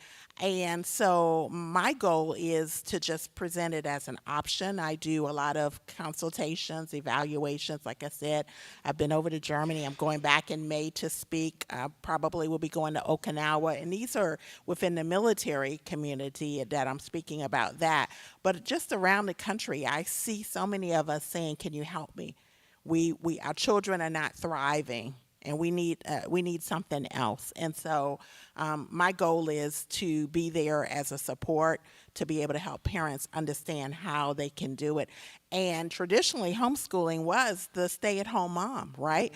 So we're seeing families saying, okay, how do we do this as either a single parent or dual working, right? For our family, it's been a sacrifice for me to be home. I was a licensed counselor, and having gone to Spelman College, many of my Spelman sisters were saying, what in the world are you doing, right? Because we're usually going on to become somebody's first judge somewhere, right? And just that HBCU spirit of excellence, it's like you're throwing it in to stay home. And I felt like it was worth it because my children are my responsibility, and educating them are my responsibility. And we as parents are always your children's first educator. It's really out of the box when you remove them from you into another school setting. And so I help parents kind of reframe that we have the ability either inside of ourselves, along with community resources, to be able to provide what the children need. And so I really feel this is something that we are having to pivot to, and coming alongside families who, a single parent who's saying, how do I do this? They are finding a way to do it. If it's evening, Saturdays, they have family help. They have other homeschoolers, depending upon the state laws. They also have, you have working parents. How are they doing it? Maybe one person is remote. The other maybe goes in, or they have. It's amazing what we are seeing, because families are saying we have to do something different, and homeschooling is just one of those options to provide that. So I appreciate that. And I'm going to come right back to you, so don't get comfortable, okay? You're going to start off the next round. But I'm going to do a break here and say I really do appreciate, as I'm scanning the audience, seeing the number of young people that are in the audience. This is a conversation about you all. And so thank you, parents, for bringing them along with you all, because you all are the generation that we're speaking about here. So thank you for being in the audience. And when we have some questions, I hope there's some questions coming from some of our young learners and scholars out there at the end of this. However, now I'm going to pivot back to you, and I want to go just straightly down the line there. And you have someone in this audience that wants to know, what is my first step for homeschool? What is my first step for independent school, charter, public schools? Where would you say they go and start? And so I just want to start and say, hey, this is homeschool. If you're interested in it, you should start here, or this is my information for more resources, okay? So your first step, if you want to pivot to homeschooling, is education, as we know, is governed by the state. So wherever you reside, and in this area, whether it's Maryland, Virginia, or Washington, D.C., you need to see what the laws are for where you reside. And you need to find what those are and follow them. You then need to figure out how you're going to get, consultation, information about how to tailor the education, looking at the different curriculum options, the modalities, what's going to fit your family. And so I do that. That's what I do in my business as Natalie Mack, LLC. So I'll be exhibiting later at the fair. So I'd love to talk to you. I'm invested in options for families, and I love speaking, obviously, about homeschooling, but I recognize there's other very valid options we've been talking here. And so finding that fit is what's important. So hopefully that gives you a little bit of insight. First steps is find the law and get somebody that can come alongside you to get you started. Get in a community. There's so many available in the area. I would say definitely attend events like this. Go to that choice fair. That is key. But say that you are thinking about private or independent school as your option. One, doing some research on whether you want to do boarding or you want to do day school, which both have their benefits. Then two, ultimately find the best school, and I would say this to any student that's getting ready for college, find the best school that matches you. You don't want to just go to this institution, no matter if you're paying, if you're scholarship or not, and just go because it's a big name brand, or it's just because I heard someone else went to this school. You want to make sure that this school has every support, every social, emotional capital that you need to gain from that time that you're going to be at that institution. You want to make sure that those schools have what you need. You don't want to just show up and be at a school and not be served properly because of the brand. You make the name no matter what school is behind your name. So I think making sure that you're informed, gather as much information on the difference between the schools. Then when, let's say, I know that I'm going to an independent school or a private school, I know that I'm going to do a day school and not boarding, talk to your school counselor, have them speak with the admission counselor at the independent school that you're looking to apply to. That way that relationship can begin, and two, we can correlate what things transfer over, and two, or three now, how we can ensure that transfer can happen successfully. Let the financial aid, let all the other things happen once you get that yes, and then two, seek that extra support financially because the institutions have it. So take advantage of all those resources when you do get them. Well, I agree with my panelist colleagues here that the first steps should be educating yourself and then understanding the climate. But I would go one more direct step. I would charge parents to talk to your child. You know your child best. You know what your child's needs are. Talk to your child about what they're interested in, what they like about their school, what they dislike about their school, to help you understand what your child's needs are. And use that information to guide your role in educating your child. But I also charge you to remember that if you got one child, your child has a friend, That child has a friend. You are part of a village. Take it upon yourself to become part of the educational landscape in your neighborhood, in your community. So as Dr. Perry said, and Shayla, I'm sure somebody asked you 7 times, I'm going to ask everybody here, run for public office, run for public office, run for public office, till I get to the 7 times. And I say that because to reshape education for your child, we have to reshape it for every child. Thank you. And you stole my thunder a little because I was going to say, starting with your student. So let's say your child is really passionate about the health sciences. You may determine that going to the Academy of the Health Sciences is where you want to go. One of the top ranked schools, again, here in the county and here in this region, where they're going to graduate as a sophomore in college through our partnership with PGCC.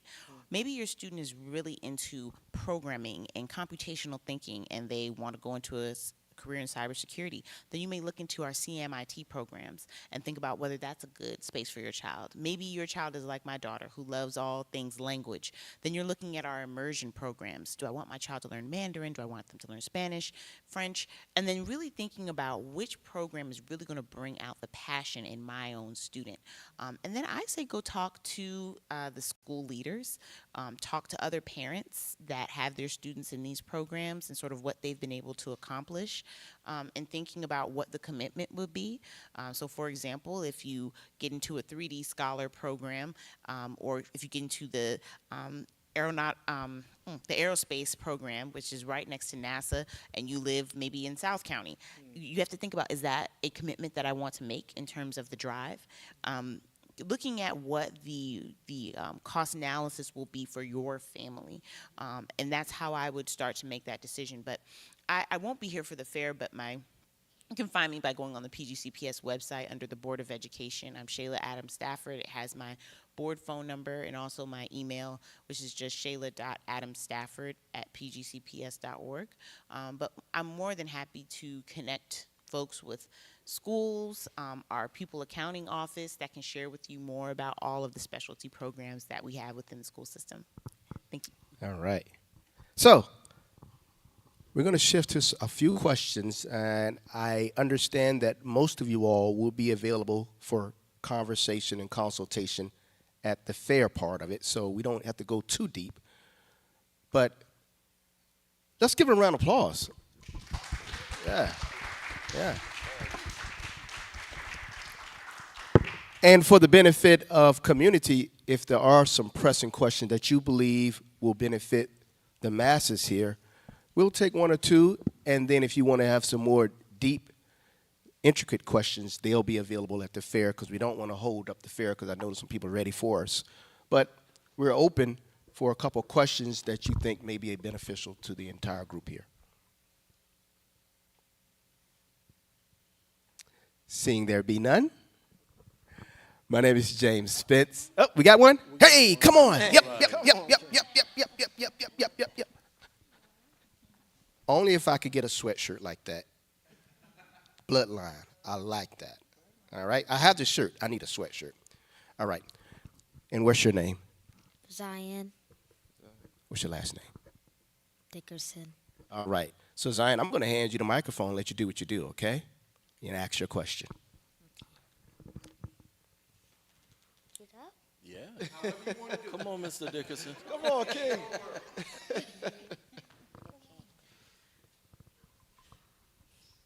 So what's your question or statement? My question is, if anybody was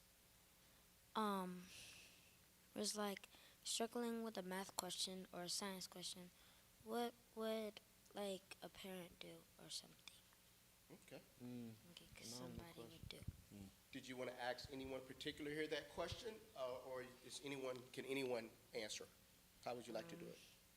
Can anybody answer? Anybody can answer? Yes. Okay, restate your question, because I think I messed it up. Go ahead. Okay.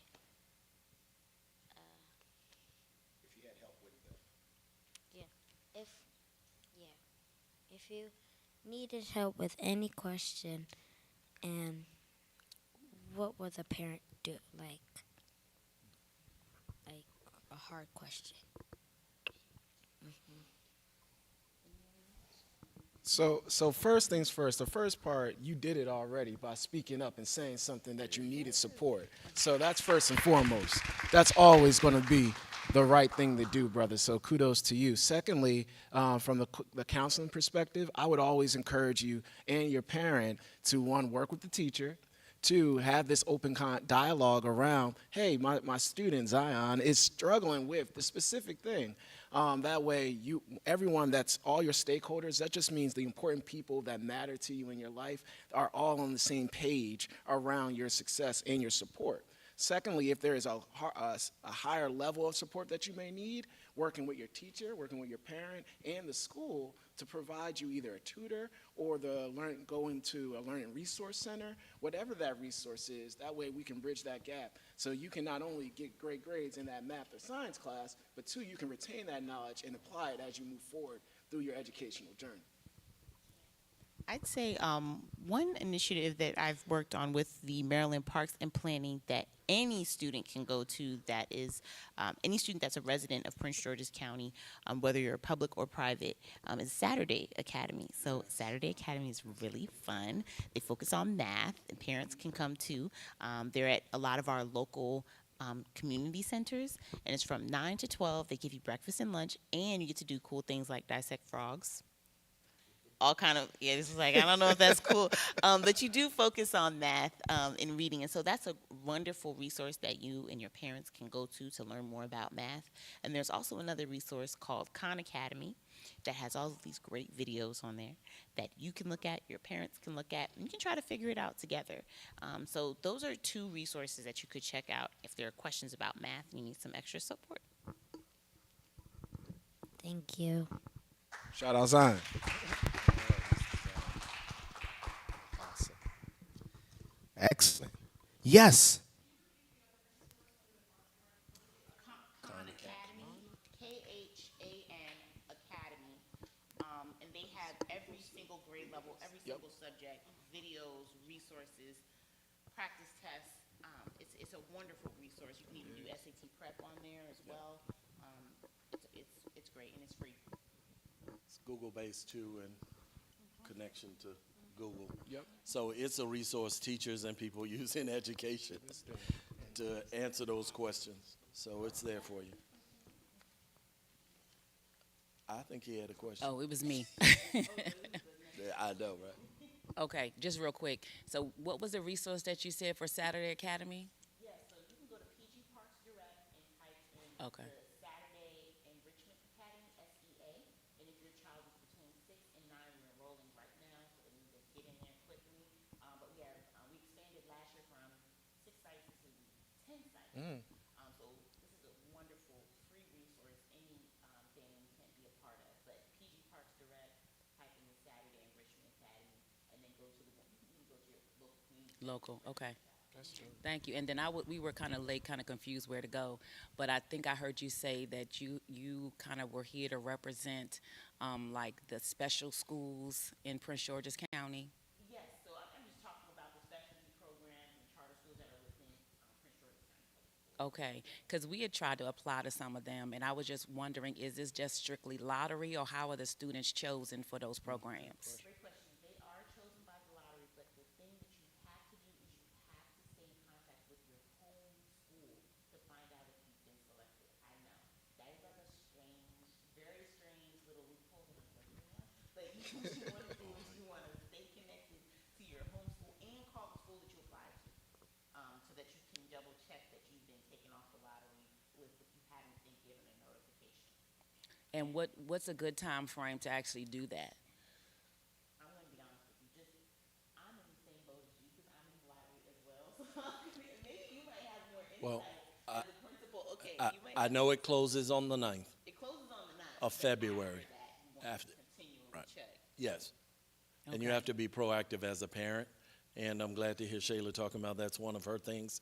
Because as a new school within Prince George's County, we're kind of trying to understand the system.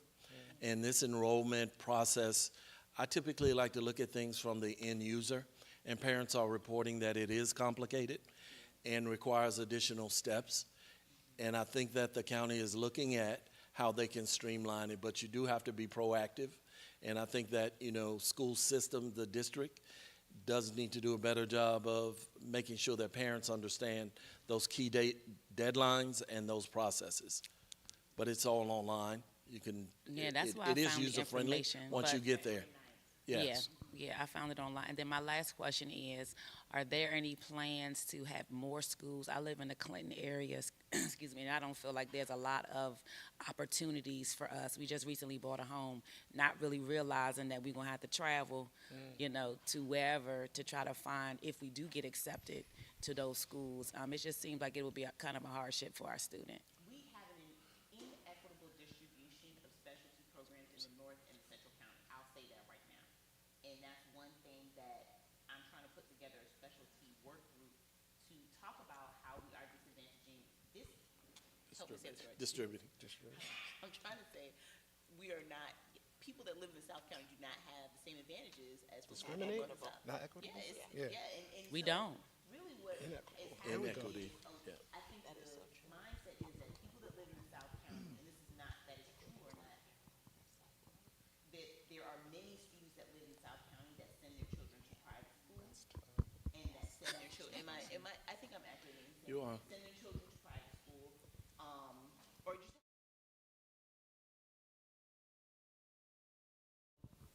I don't know that that's entirely true because so many parents are traveling across the county to get into these specialty programs. So it's not equitable. I'll be the first to say that. And we need parents in South County though to organize and come together and advocate for a policy change. And this is the budget season. So this is when you need to come to the board like next week and you gotta get up at the hearing. Or you can call in, you have to say, y'all need to put more specialty programs in South County. This is the time. I don't mind doing that, but how do we find information about when they're held? We have a new Operations Budget and Finance Administration website that we put all of the budget resources on one website. So go to the PDCPS website, go to the board, click on committees, click on the Operation Budget Committee, and all the budget will be there. All of the hearings, all the links I to see. register, everything's in one place now. Okay. Thank you so much. You know that's my child. Awesome. I see a question here. We're going to go around. And I also.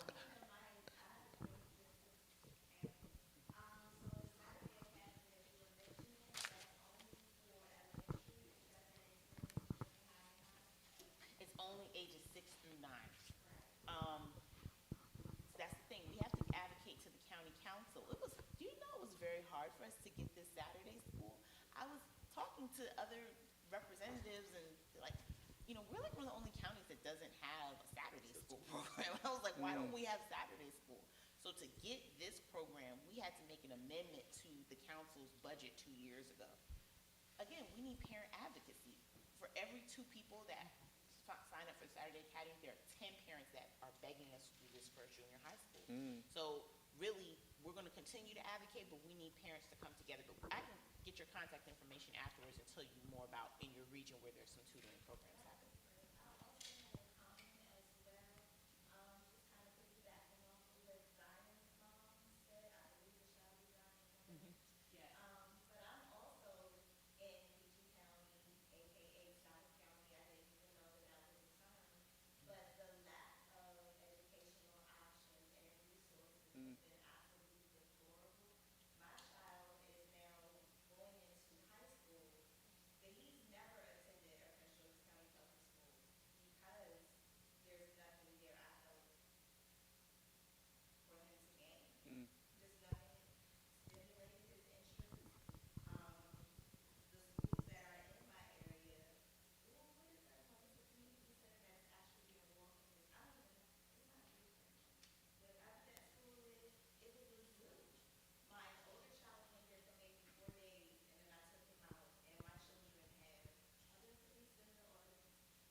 Private, independent, either way. For sure.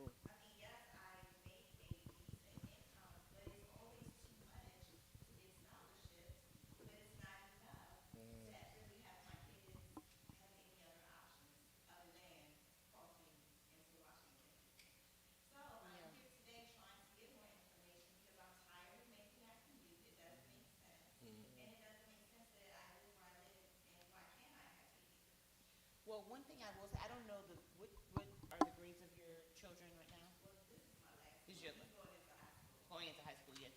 One of the things that we just finished the public-private partnership where we just built 6 brand new K through 8 schools. So South Carolina is getting this Colin Powell K through 8 school. I don't know if you've seen this. It's literally, it looks like a community college. It's huge, brand new, state of the art. But the problem is the investment in schools in the South County have been lagging for the last 10, 15 years. And the reason is because the North County and the Central County have seen expansive growth in population. And so, like, for example, we're in a situation right now where we're talking about, so for example, we need more seats in the North County for High Point High School and in other northern new area high schools. But many local elected officials have said, we think that you should take some of those seats and invest in developing new schools in the South County, because all of the new schools that have been built have been in the North and in the Central. And I'm someone who lives in Central. And so I'm advocating for the South County to have more investment.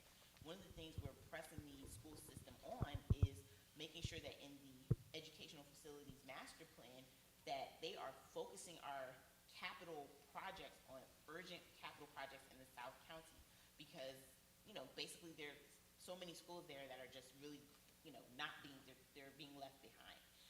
And so again, I will say that I don't think that there has been as much investment as there needs to be. I do know that our specialty school program is very robust, and many families do make the commute up and down 95 as opposed to going into DC. But I do want to just encourage you to know that there is a lot of movement amongst a lot of newly elected officials that want to see change in terms of investment, whether that's by specialty program or by actual physical capital investment in the South County. All right, I have to make a hard stop. I've had the hook person come a couple times. Look at me. I am going to recommend, if you want to come up and speak to one of these people individually, that you make an association with them. Thank you all for being a very thought-provoking audience. Information shared was great. Please go off to the fair and get more information. Thank you all.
Testing, testing, testing. Hello, hello, hello. And here.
definitely stick with that in case it runs into problems.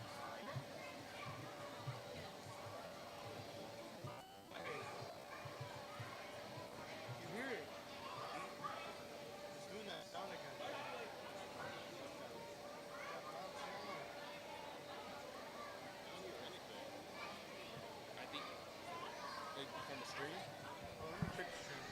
Because I'm hearing like air from somewhere else. Testing. Testing, testing, testing. Oh, yeah, playback sound. Yeah. All right. Wait. Hold on. Okay. Playback sound to the speaker. It's this one, right? Testing, testing, testing. Testing, testing, test. That's not working. Testing, testing, testing, testing, testing. Yeah, this all went to shambles. Huh? This Yeah. all went to shambles. Oh, this is audio out. This is HDMI, right? So the HDMI out to Testing, testing, testing. Testing, testing, testing. Testing, testing. Yeah, there's nothing I hear for. Mister, I don't think the speaker idea. I don't think the projector idea is working. Okay, other option HDMI. is we just ignore the. Wait, what's the playback device? I put in. I'm not sure which one it is. I think it's S-Spawn speaker, but That's the projector. Flip to that, please. Testing, testing. Still nothing I hear. Does this guy have volume control? Let's see.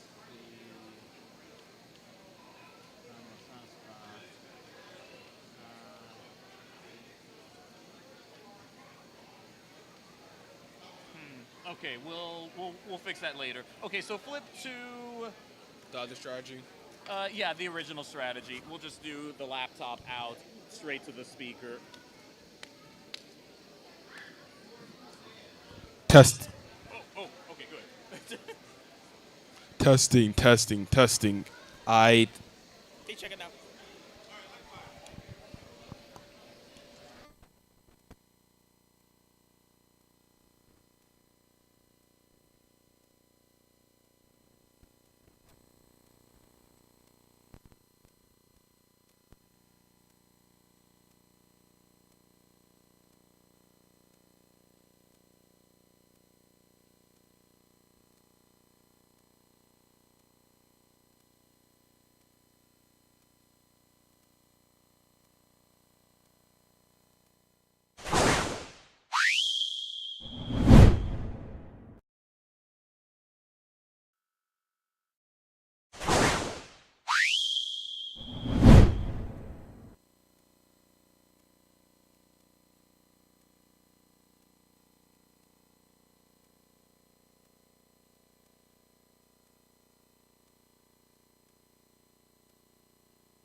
Testing, testing, testing.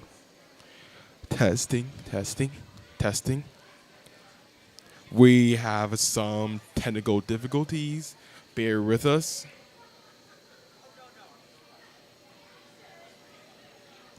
Testing, testing, testing.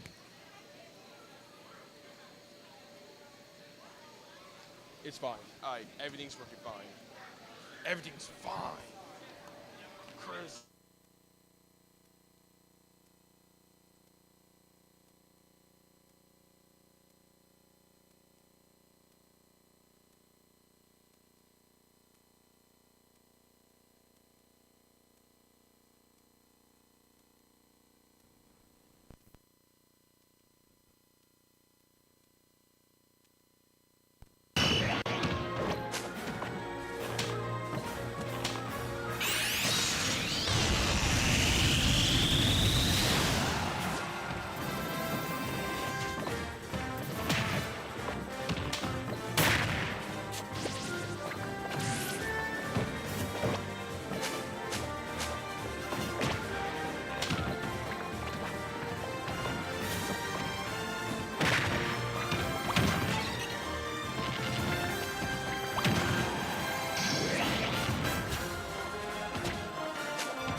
battle.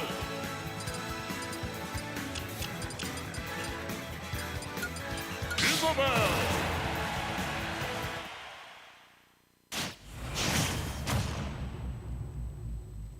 3, 2, 1, go! Mr. Sheriff Thing BCE, STEM Club co-sponsor and Play vs. eSports coach at High Point High School in Prince George's County, Maryland.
Hey folks, Mr. Sheriff BC here.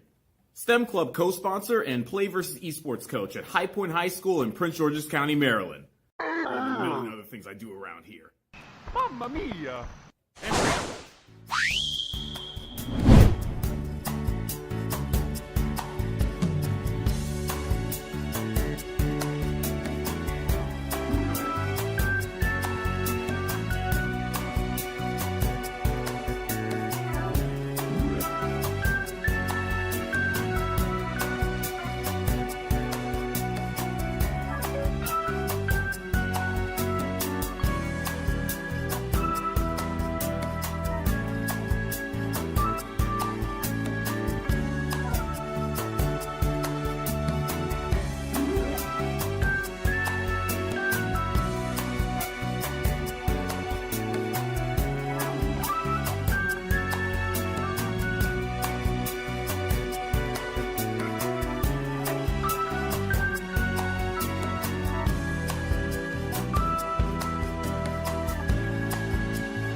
Testing. Okay, so this is mixed audio, right? So if this works out, then this should also work out. Stop battle!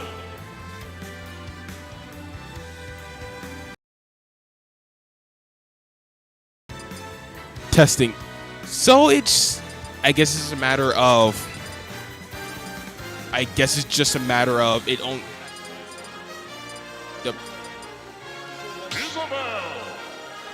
play.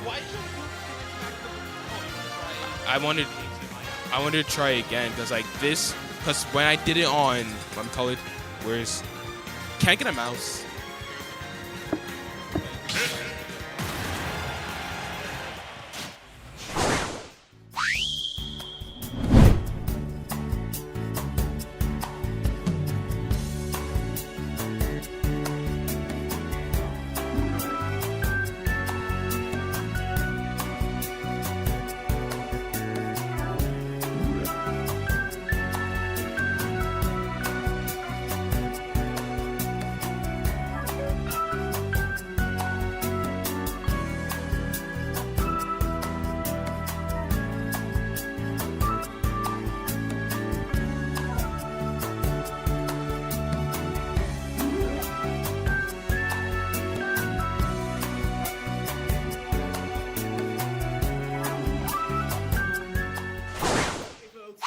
Mr. Sheriff BC here.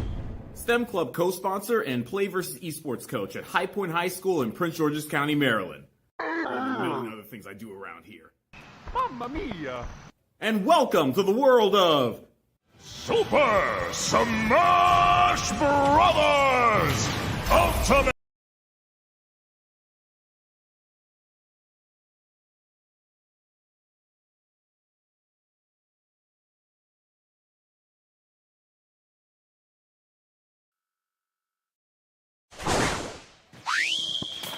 Testing.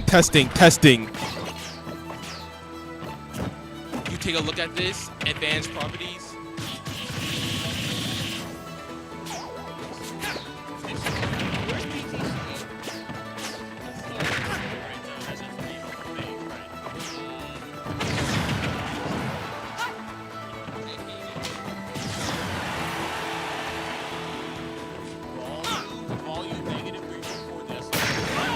Reduce the amount of volume because you see the house already in the red. That's just because these mics pick up a lot of sound, so you just have to reduce the volume. Why? No, shouldn't it be normal? I mean, I never really noticed that.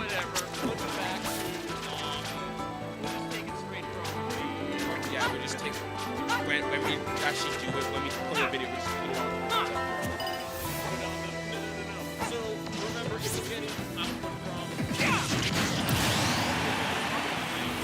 Testing, testing, testing. Yes. Testing, testing, testing. Game. Yeah, but why? Isabel wins. Wait, hold on.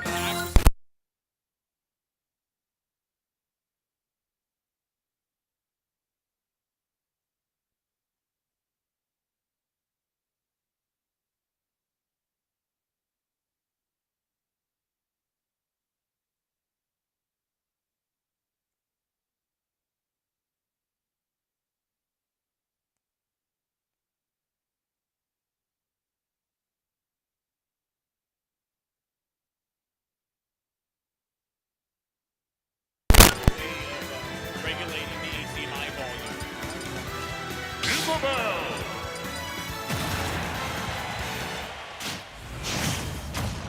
You already know where you're 3, 2, 1, go!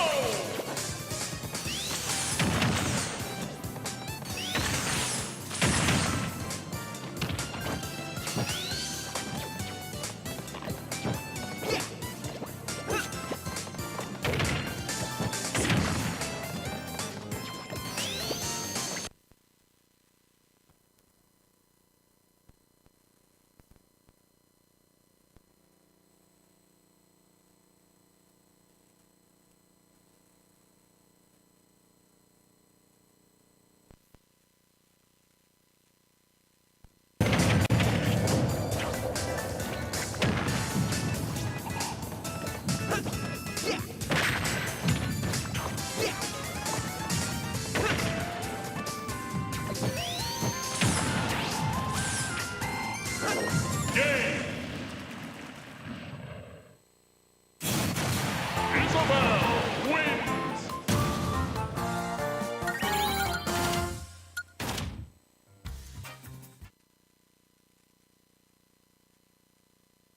Stock battle.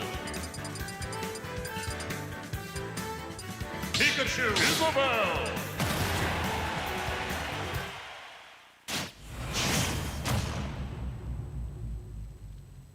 Three, two, one, go!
Game. Isabel wins.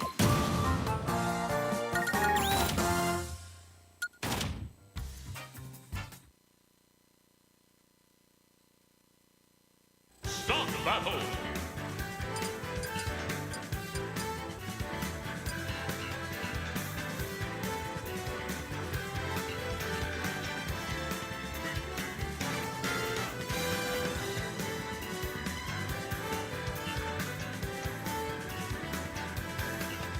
Isabel.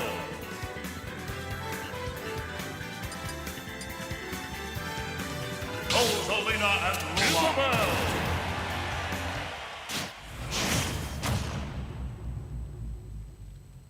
Three, two, one, go!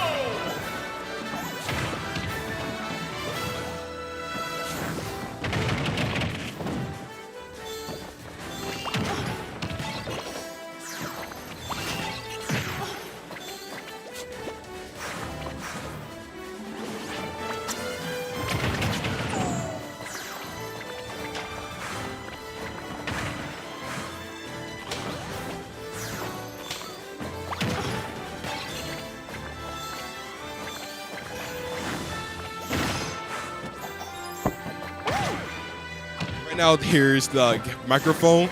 We at High Point High School use a wireless microphone router. So we take the wireless microphone router, has the same frequency as this router, which mix input goes right into this mixer. We adjust the audio, adjust everything in this mixer. Yeah, I won't bore y'all with the details. Then after that, we output it. Honestly, I cannot explain this even if I wanted to. All I do is, I know how the wires are put together. I know the general idea, but you need me to explain it. I'll say a lot of mumbo jumbo. You don't want to hear that. But the general idea, once we take the output and bring it to this audio adapter, we bring this into the USB where it can capture the video. So when we capture the video audio, it's this one right here.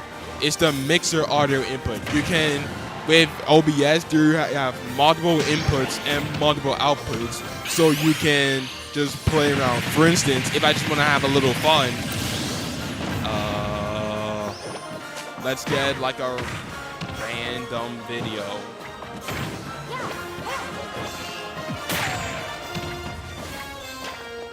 There we go. Honestly, before I even do that, let me show you something a little cool.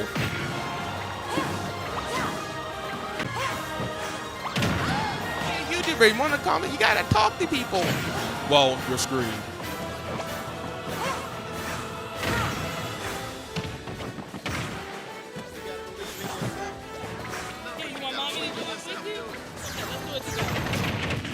Hi, my name is Melanie, and I'm the best YouTuber ever.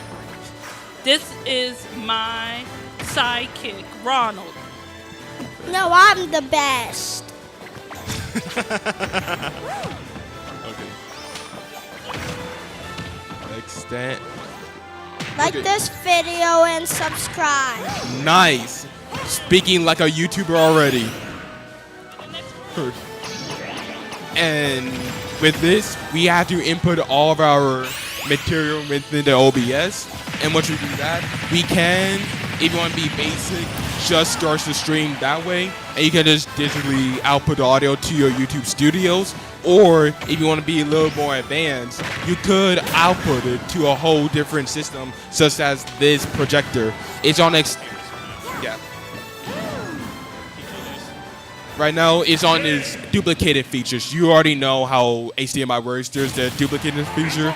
But in case this looks a little ugly, really, no one want to see all of this, right? So preferably, we change this and we take it to extension mode. Do you know what extension mode is? No.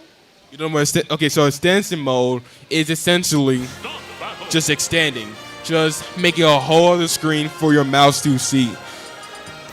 Keychains. So you see this mouse right here? Look what happened when I bring it all the way to the right. Woo, it's all the way over here. It's lost into this screen, and it's all the way to the screen of the projector. So now with this, we can, wait, hold on. We can, you know, like left clicking? I cannot explain. You can click on settings and full screen projector, and we project it to the projector. And beautiful, right there.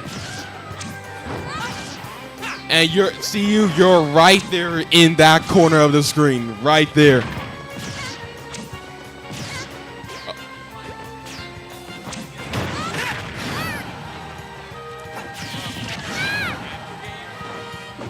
And if you're really, these are some what my friends do. I don't really know how to do traditions.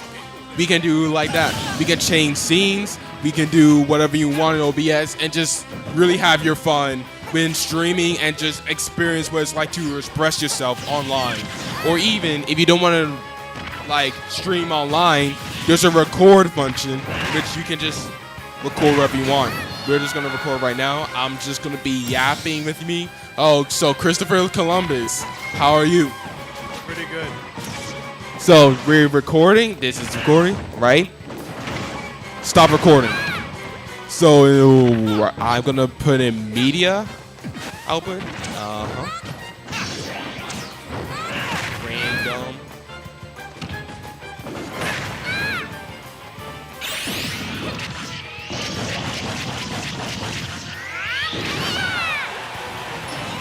Okay, so I'm gonna. So it's on 20.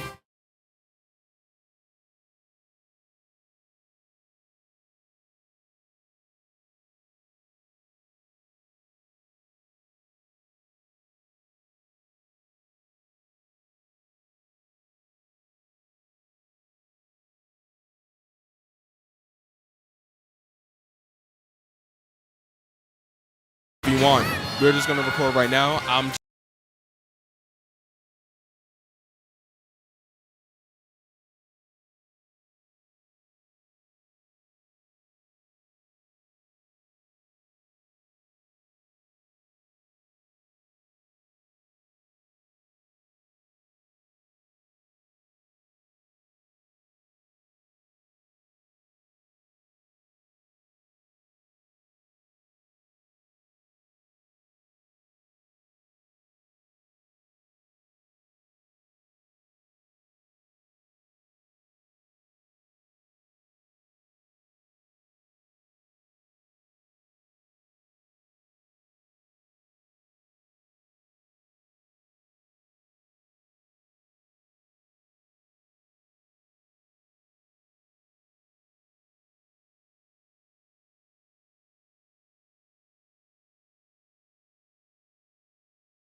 All right.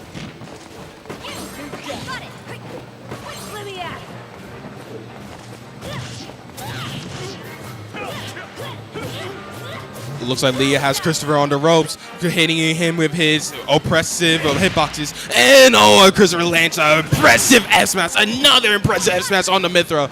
Now Leah changes some more firepower, some more big power, some more big moves to counter just big moves. A nice cross-up. What's he going to do to follow it up? Come on. Okay, a kick. Follow it up. Nice move from Leah. Nice upbeat. And Christopher takes his stock. Christopher did not let that slide. He immediately took the stock right after. He does not intend to lose. And a forcing SD from Leah. Now, and Christopher luckily recovers, proving that she is not like Leah. I mean, he's not like Leah. Another SD? Oh no, not SD quite yet. And Christopher is recovered back in the stage. Christopher is looking for an opening. Nice kick. Oh, Christopher has his frontal smash. and he unfortunately missed his final smash. But he has to personally, you wouldn't let that happen. And Mither has her final smash, and an unfortunate miss from the final smash. Both of them are whipping final smashes today. Christopher got his combat mechanic, that little grabbing arm thing, and a crisp 49% for that single attack. And Christopher just barely managed to recover. Leah couldn't get a lucky break from this man. And a clean stock from Leah's up B.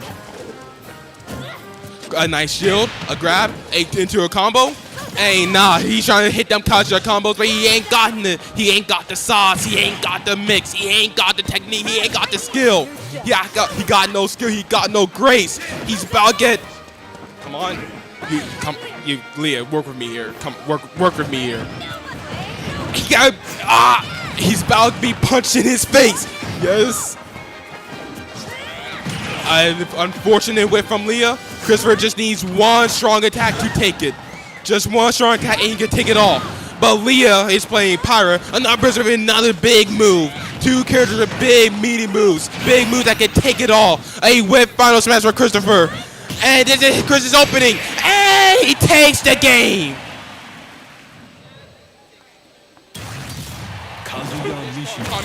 You gotta learn to keep things inside. You gotta learn to just have fun with it. If you want to be a YouTuber, you gotta get used to commentating.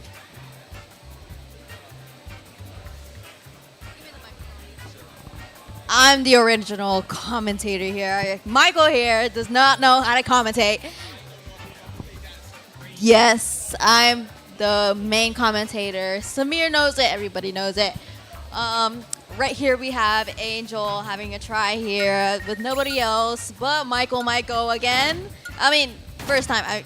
Okay, whatever. They are gonna play right now. Let's see what their characters are. Angel is playing Kirby, and Michael is playing Kirby as well.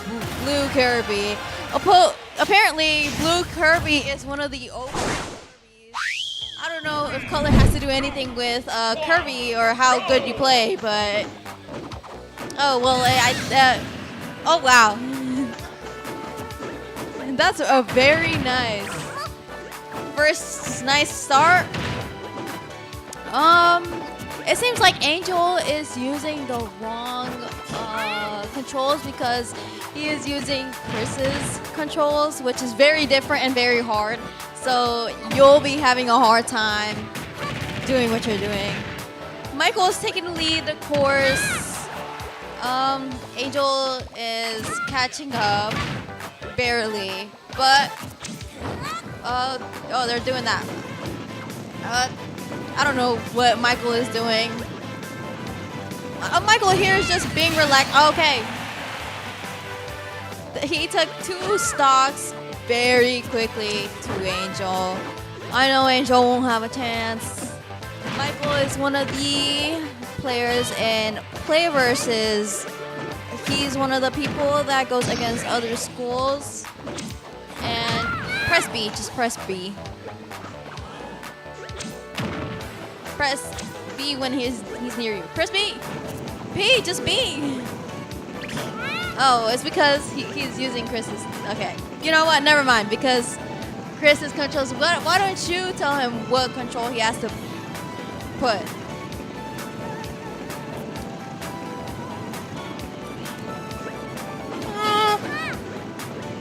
You guys just hurry up. We might have some guests along the way. Oh, wow. Angel just knocked him out of the park. Let's see how Angel reacts to this. Hurry up, Michael. You know damn well.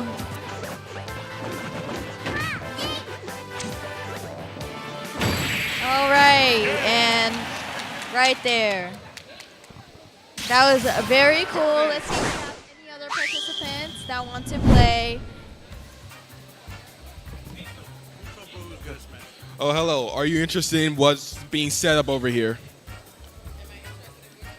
Yeah. Okay. So this is streaming. This is how you, excuse me. do you ever like want to know how your favorite YouTubers are able to like do everything that they do online? You watch YouTube? Who do you watch? Pole Potato. Yes. Oh, Ninja Kids? What do they do? What do Ninja Kids do?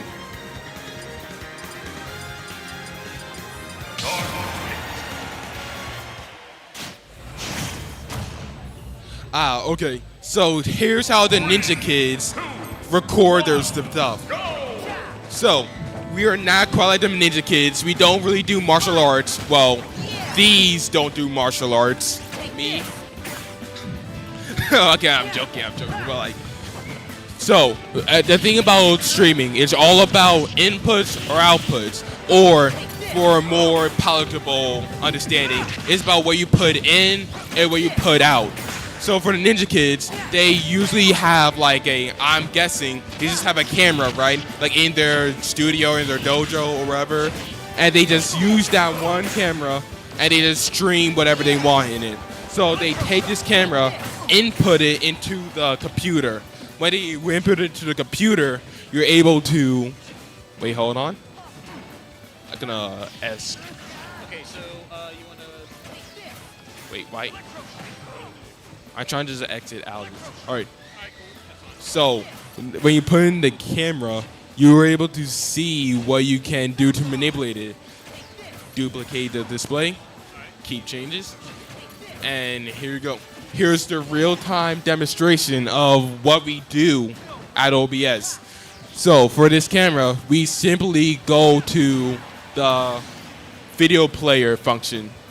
We go to video player, manipulate its properties. We see that UVC camera. We add that in, apply, and click OK.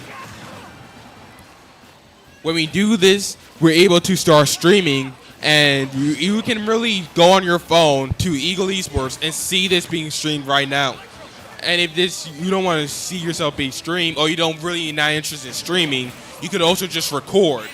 The record function is right below the stream function, so you can record, edit your videos, make it look polished, snappy, whatever you want to do with it. And once you do that, you just have fun displaying it and showing it to the world. But in the case you don't want to like share it out digitally, but you just want to like project it out in real time, you can even manipulate it to send it out to a whole other system, such as this projector. You already know how HDMI works. Right? Can you guys and hurry up? There's duplication screen and mirroring, but there's also extensions that you can do. So you're able to change the display into an extension function. Extend, keep changes, and this is pretty cool here. You can just click on options and project the full screen right onto the projector, and it looks nice and polished. You don't see any of the ugly inner workings in what we do and try to make this look possible.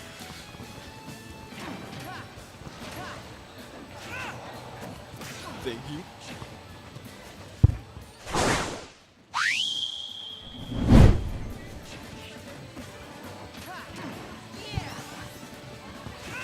As you said, they play your video games on the web. So that you take what you're being captured in the video game, you take it straight out into the OBS, usually with an HDMI splitter. You just have to do some wire management, just learn. Like, you just gotta like experiment, implement, just experience streaming. Just persevere and do whatever you want and learn how you can make things happen and just adapt. Really, streaming and performing arts is 10% planning, 90% improving. So when you watch Mario Rabbids, people playing Mario Rabbids, this is what they're doing. Isn't that cool? Yeah, you like that stuff. Mario Rabbits. Do they have Mario Rabbids? I don't think, no, but I We think do I heard not Smash have Mario Brothers. Rabbids. Hey, how are you? Hi. Ryan. Yeah. Are you guys still in swim? We are. We're at Sports and Learning Way to work the room. Oh, way to work the room. You know what?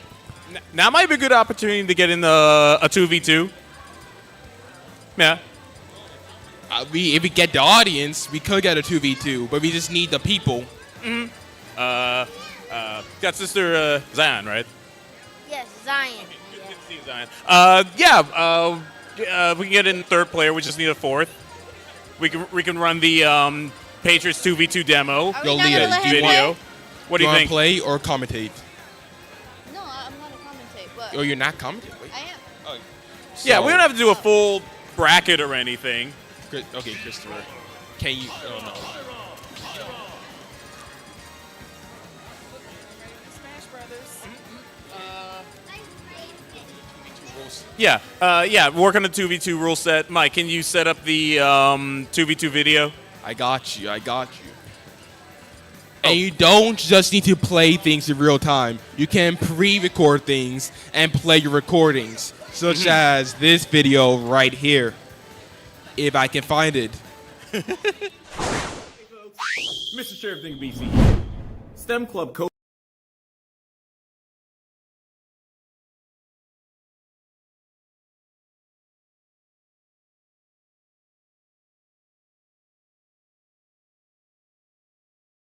sponsor and Play vs. eSports coach at High Point High School in Prince George's County, Maryland. And a million other things I do around here. Mamma mia! And welcome to the world of Super Smash Brothers Ultimate! where some of the most iconic characters across Nintendo video games and beyond duke it out to see who's the best. Each game of Super Smash Bros. Takes place on a stage or level. There are out-of-bounds zones off the screen on the top, bottom, and sides of the stage. Your character gets KO'd, knocked out, by flying out of bounds. So the name of the game is launching your opponents away while avoiding the same happening to you. Land a variety of attacks on your opponents to increase their damage percentage. The more damage they've taken, the further they'll fly. If you get launched, Never give up! Trust your instinct! you have different recovery moves to get back on stage. You will need to master your skills and counter the skills of your opponent in jumps, regular attacks, special attacks, shielding, dodges, grabs, and the titular smash attacks to gain victory. These matches are being scheduled at the Patriots Technology Training Center. Going strong since 1997, the Patriots Tech Center has been a leading nonprofit organization, educating students in diverse fields of STEM or STEAM, science, technology, engineering, art, and math. The match setup works like this, and pay attention, the rules may be different from what you're used to. Each team is made up of 2 students. To begin, both students in each team face each other in a set for the match. In each game of each set, the players start with 3 stocks, or 3 lives each. Flying out of bounds costs 1 stock. When your opponents run out of stocks, that's... If you run out of stocks, but your teammate still has more than 1 stock remaining, share stock is permitted. It's okay. I had another guy. You have the option of pressing the attack and special buttons at the same time to take an extra stock from your teammate and get back in the game. But remember to use this move tactically.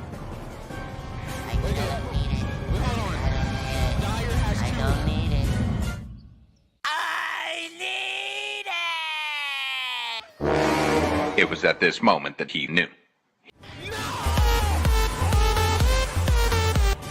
Additionally, Final Smash meters are turned on and will fill up during the course of the game. Final Smash is of power and versatility even beyond that of special and smash attacks, so they offer each player unique means to turn the tide. For victory, students will need not only mastery of their individual skills, but also cooperation with their teammates, especially since team attack is turned on. If the enemy's in range, So will you. Be mindful during each game because your attacks can hit friend and foe alike. It would be pretty funny if they use it on their team. Then they just did. Friendly fire. Oh my goodness! And it seems like Kirby might. It's not. They're gone. They died. That's a life. Each set can be best of 1 game or best of 3 games, but each match is best 2 out of 3 sets. So whether the team that won set 1 also wins set 2, or the other team wins and the players must square off in set 3, that's Game, set, and match. Congratulations! Woohoo! And that's the basics of Super Smash Bros. With the Patriots. Ladies and gentlemen, good luck, have fun, and Godspeed, because... Here we go!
And we're dropping.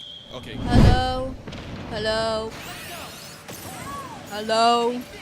And we're dropping Hello, straight in hello. the middle of a match. Looks like we have the red team made up of Incineroar and Sora up against the blue team with a staggering both 2-stock lead with Sephiroth and Kirby. And Speak and you honestly will be cursed because the Kirby has lost his stock. Will the Sephiroth follow? With that gameplay, he should have, but they just won't take him down. They won't punish the Sephiroth. This Sephiroth's too sleek, too clean, too slippery. He won't be damaged. He won't be hit. And a team attack from the Incineroar. The Sora is down. Is he down? Is he down? And he is down. His own teammate took him down. Now, Leah, you know, Angel could take his stock and make this back to a 2v2, or he could just let Tim handle the 2v1 and hope he can make a miracle out of this. Yeah. Oh, I was about to if that guy SD'd, I was about to be crazy. And a team kill from So who who's is it? Kirby? Oh, you're playing good, really good. Press B. B. Press B. Just B. All right. And Tim has his second stock taken out. Bro said bye-bye. Okay, that's when you know it's getting real. Okay, Once- we got Chris and our visitor here up against Tim. Tim is getting carried by both of them. And it's most likely It's that a 1v1 between Tim and Chris. Most iconic matchup. You ever see a matchup more iconic than this? Tim had his final smash, He and missed. he whips his final smash. Christopher just playing with his food. An F smash. Tim just barely missed. I mean, not Tim. Chris barely missed his opportunity to take him out. Tim took the lariat. What else? Chris He's going to take the has uppy. to do it. You gotta win. And a nice clean up smash right. to not take the game because Oh, the wow. Incineroar is still hanging on. Christopher just playing with his food, just having full of fun. And Christopher has a final smash. And he hits his final smash. Oh, wow. Look at that. It's possible to tech it, and the ceilings unfortunately meant How that is he couldn't Cinnamore is be still taken out. alive? How? Chris trying to hit him with a nice Sephiroth cheese. Chris is just trying desperately to take him out. And is that it? Oh, Tim doesn't know the timing. And unfortunately, Christopher's long, big sword won't let him have another opportunity. A grab. This could be it for Tim. Not quite yet. But the ceiling, and Incineroar barely hangs on. But that'll be it. That's done. So that's what happens when you kill your own team. The other team wins. Blue team wins. 2v2. All right. Now to the next match. Seems like they're still stuck on it for some reason. But Chris says he killed all of them guys. All right, let's see Kazuya. You know what? We need Little to Mac. get like a boundary Mac mic doesn't or a have shotgun mic too to pick good up all the recovery if he saltiness that's jumps going off on over here. the ledge, then he jumps off. There's no really recovering from that. Joker as well. Chris always does Joker. I see you're a little interested in what's going on over here. Do you really like for me to explain like the All right. streaming and how We all are- this is connected? We are starting. So sorry there, we're gonna Alright, take the and focus Chris off the goes match immediately to into Mario. 12% Little Mac. 23. let me see. Oh, 25. That's our most damage right now. 31 now. Sandy's display. Seems like into somebody has jumped off, which is Mario. what we Team, do when we please stream. bring it up. So let me ask you, All right. do you watch Seems YouTube? like Chris is carrying. Who do you watch? And seems like Lucina is carrying too. Lego? Okay, I can work with that. So do you ever wonder how these Lego record their stuff? Like they record like the Legos you see on YouTube, Lucina they is do it like about to all die. the way Oh, who wow. knows Somebody where SD'd. land, Who and they was just that? show on Lucina. YouTube you It like, was what? Lucina, that was him. Oh wow, okay. And Now here's we, the inside scoop on how they do it. Chris is There's a demolishing lot of all streaming them. sites on We how have you a can lot like of SDs this stream match, what which you can is do, very software, embarrassing. all that. But, we use OBS here at we High go Point High again. School. Oh yeah, this is High Point High School. I'm the president of the STEM and eSports Club. We have our own eSports YouTube channel. You can search it up, Eagle Esports.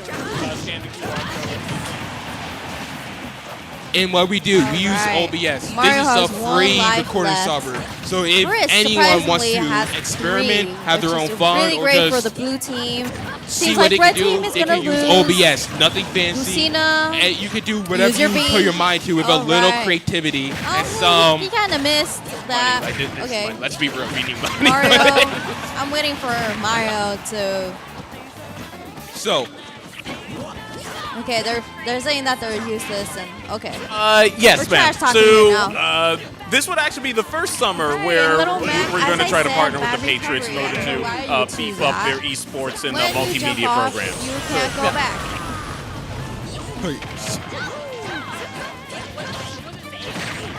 Age range. So I think we're aiming for middle to high, but where's Mr. Thurman? At some point, we'll find Winner Mr. Thurman and again, ask, the last, how low Tim can we is go? the last How low person can we go? in the red team that is alive, but of course, Y'all father and son? Chris. Oh, I see the resemblance. I saw him. I was like, oh, nah. All right. That's definitely his kid. All right. Wow. Are you interested in YouTube? He's back up. Who do you watch on YouTube? He dies. I Okay, watch that was Gamer Robot. So what do you have to say about that, I Chris? wish I knew those names. He's my teammate. All right. my teammate. So, do Gamer All right. Robot, does he game? He created a game. Now, that's cool, all right? So, does he play games? Does he show his game on... does he show his game on, what I'm calling YouTube? Yeah. Do you ever wonder how he's able to do it? Wait, what? Do you ever wonder how he's able to do it? Yeah. Okay, so here's a little bit of an inside scoop on how he's able to do it.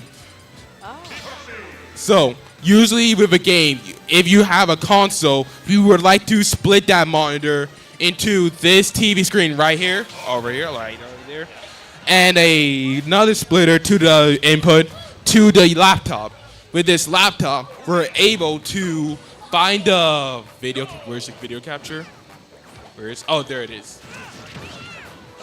That's me. Yeah. The AI tracking is a little wonky, so Right.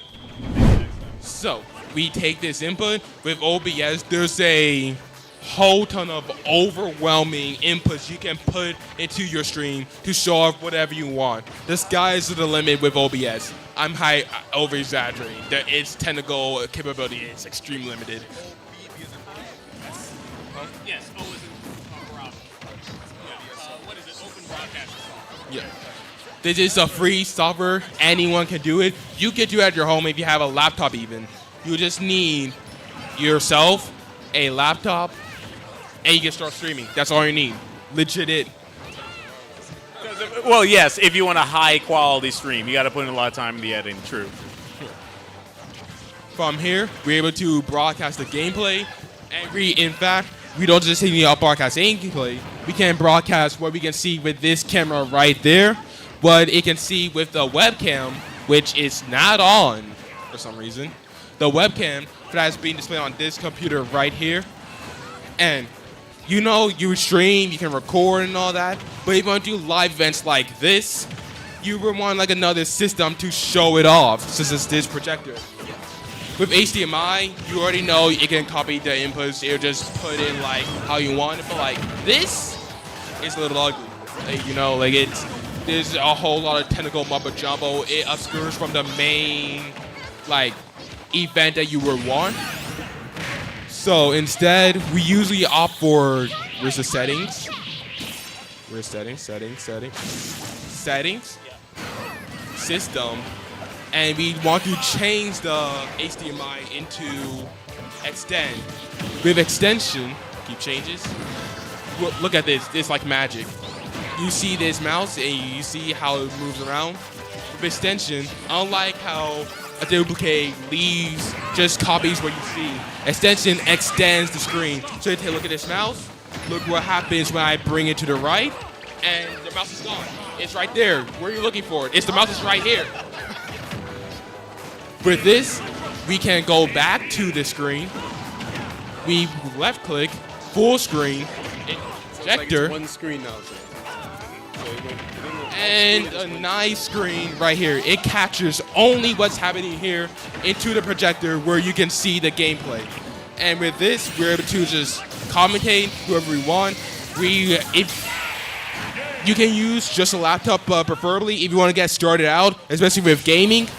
You need a HDMI splitter to get the gameplay audio, to get the gameplay stuff in a monitor into the laptop as well.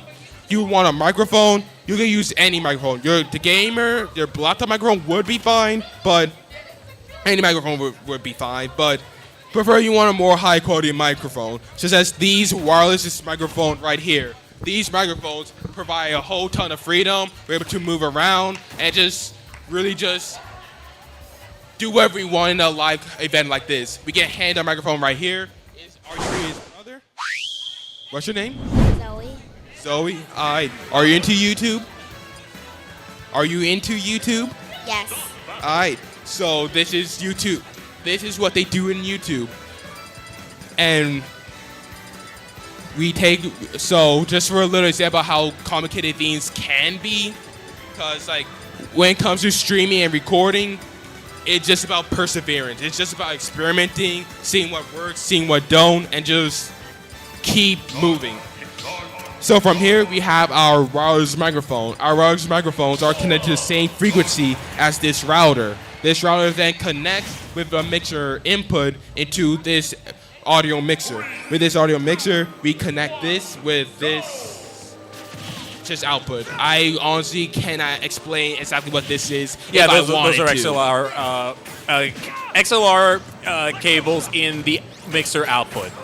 Thank you, Mr. Sher. Yes, Once sir. you reconnect it to this adapter, we're able to capture this audio and put it in the computer for this audio to be inputted into the computer and out through this speaker right here. And that's just a simple how like complicated, how interconnected technology can be with just streaming. But streaming, gaming, and all this, as I say, STEM is all interconnected. So many things in STEM field just works together. And gaming, streaming, Good, it's just you a found it, simple nice. how like we have to use technology, the electrical skills, wire management, all these separate STEM skills and expertise into one form and what we call it, discipline. Nice. And that's just a preview of what we do. So if you're really interested, Patriots is going to have another event on next Saturday, February 3rd, at the Largo, the Keller Williams building in Largo. In this event, you want to play?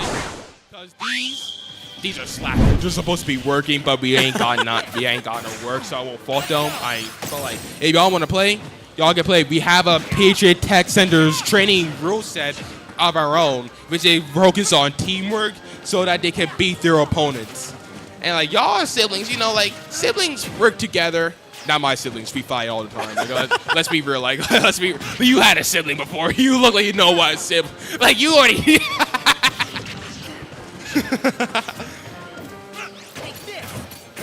You don't admit it to them. Like you love them. You don't admit it in front of them, but you love them.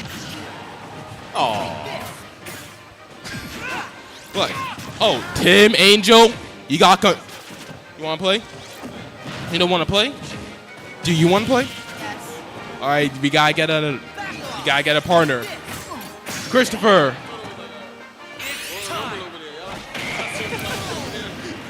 Christopher, you up? You're playing with Kai.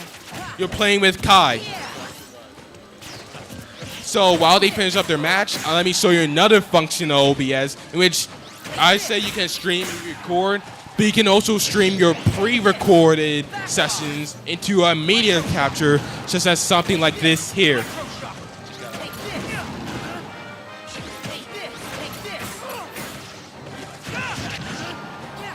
And where's this?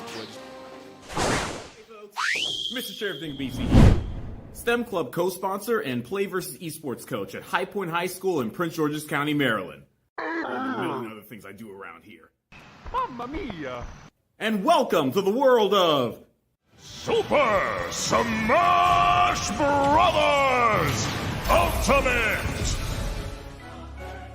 where some of the most iconic characters across Nintendo video games and beyond duke it out to see who's the best. Each game of Super Smash Bros. Takes place on a stage or level. There are out-of-bounds zones off the screen on the top, bottom, and sides of the stage. Your character gets KO'd, knocked out, by flying out of bounds. So the name of the game is launching your opponents away while avoiding the same happening to you. Land a variety of attacks on your opponents to increase their damage percentage. The more damage they've taken, the further they'll fly. If you get launched, Never give up! Trust your instinct! you have different recovery moves to get back on stage. You will need to master your skills and counter the skills of your opponent in jumps, regular attacks, special attacks, shielding, dodges, grabs, and the titular smash attacks to gain victory. These matches are being scheduled at the Patriots Technology Training Center. Going strong since 1997, the Patriots Tech Center has been a leading nonprofit organization, educating students in diverse fields of STEM or STEAM, science, technology, engineering, art, and math. The match setup works like this, and pay attention, the rules may be different from what you're used to. Each team is made up of 2 students. To begin, both students in each team face each other in a set for the match. In each game of each set, the players start with 3 stocks, or 3 lives each. Flying out of bounds costs 1 stock. When your opponents run out of stocks, that's... If you run out of stocks, but your teammate still has more than 1 stock remaining, share stock is permitted. It's okay. I had another guy. You have the option of pressing the attack and special buttons at the same time to take an extra stock from your teammate and get back in the game. But remember to use this move tactically.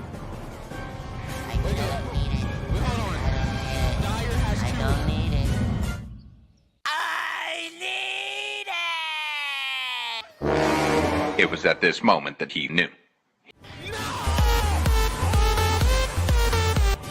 Additionally, final smash meters are turned on and will fill up during the course of the game.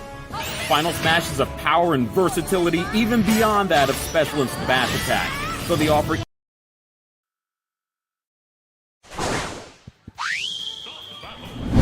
Hello, hello. Is it on? Hello, hello. Hello, hello, everyone. If you are a graduate of an HBCU, we have the HBCU family photo on the far side right now. So if you went to Howard University, Bowie State, or Morgan State, any HBCU, meet us on the far side right now for the HBCU family photo. All right.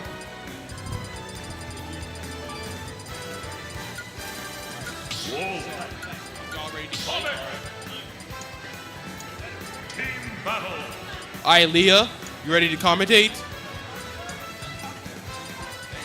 All right. All right. No. No.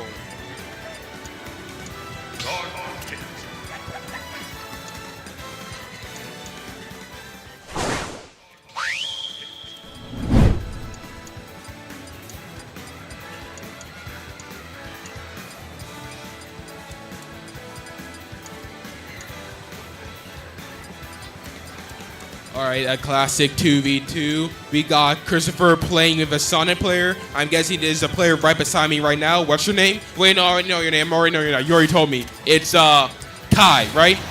You're playing Sonic, and right next to him, we got their opponents. Is Tim with the Incineroar with Keela as his teammate. What's your name? My name's Josiah. Josiah playing as Keela.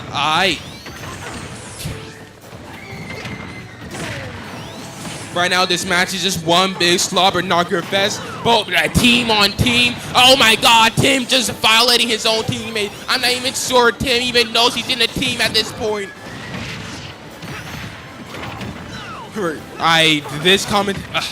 This match right now, just having everybody fly except flying.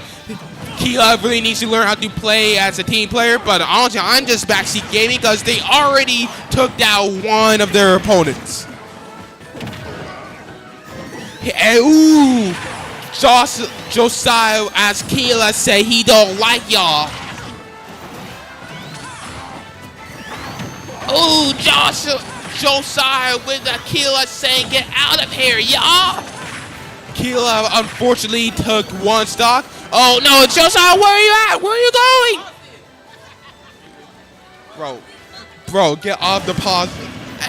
Another SD. You blink and you miss it. Both teammates have lost 2 of their stocks. Only 1 stock left for both Josiah and Tim.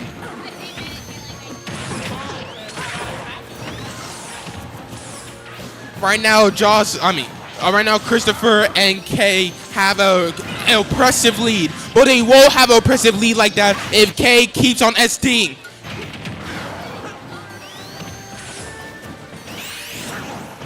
And oh, Tim almost took his own teammate out.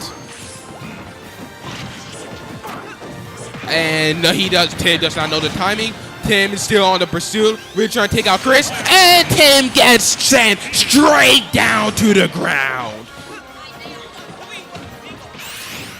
A miss at final smash from Keela. And an SD from Sonic. And a kill from Keeler. And a nice wolf flash from that. Unpause the game. A nice wolf flash from Chris, taking the game with a clean 2-star. Hey, JV. Oh, my bad, JV3.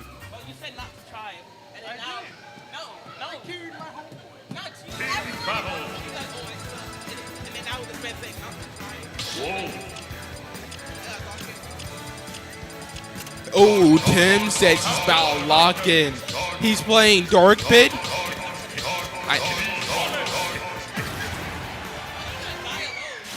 Bro, some inter-team beef. They honestly divide and conquer. If they're not going to work as a team, red team has an obvious advantage. And they're already coordinating right now. Tim cannot handle Captain Falcon's oppressive offense. And Christopher going for a nice Falcon punch already. He already feeling himself. He feels the sauce within him. Oh, an unfortunate misread from Chris. Oh, Josiah with the smack talk. He has a big mouth, but does he have a big hit to back it up? Chris feeding for the Falcon punches, and somehow Kay lost all 3 of his stocks. I don't know how he did that. In honesty, Keela could have won with Tim if they had stayed at the same team and just showed Chris, but unfortunately, that's not how things are going. They're both attacking each other. There's no teamwork, no nothing. You hate to see it happen. A whip final smash from Tim. And a hit final smash from Keela. Unfortunately, why is Keela attacking his own teammate? His supposed teammate? I don't know. Red team could win, but they should have lost this match.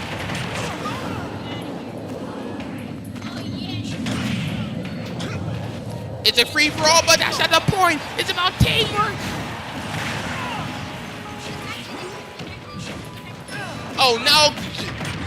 So now Josiah wants to act as a team, but it's too late. Tim does not care about Josiah. Then you hate to see it happen when there's no teamwork. Oh, Chris, don't do it to him. Don't do it to him.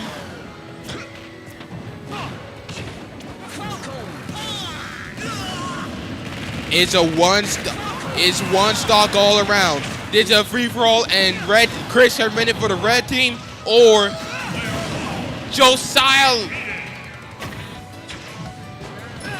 runs off to a hole, and he's running back, and he's sitting back down. That was a scene. That was the thing that happened. And he's doing the exact same thing, but another direction. Oh, what is he doing? Okay. Is that it? And Tim takes it. Nice try.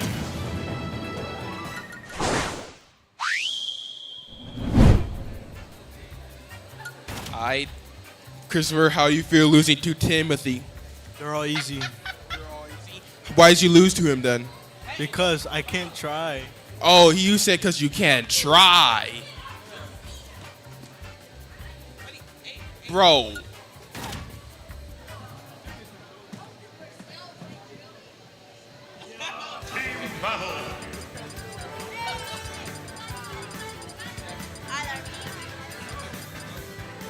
Mega Man.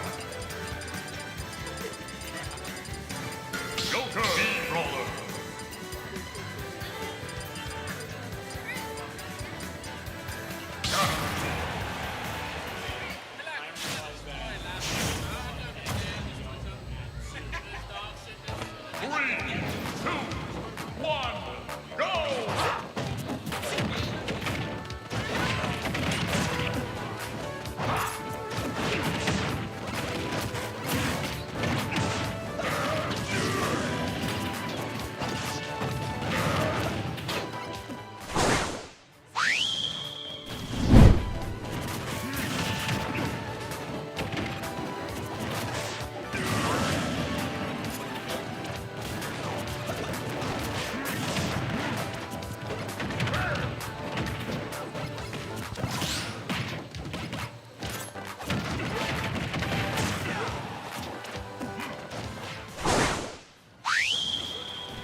Great aim.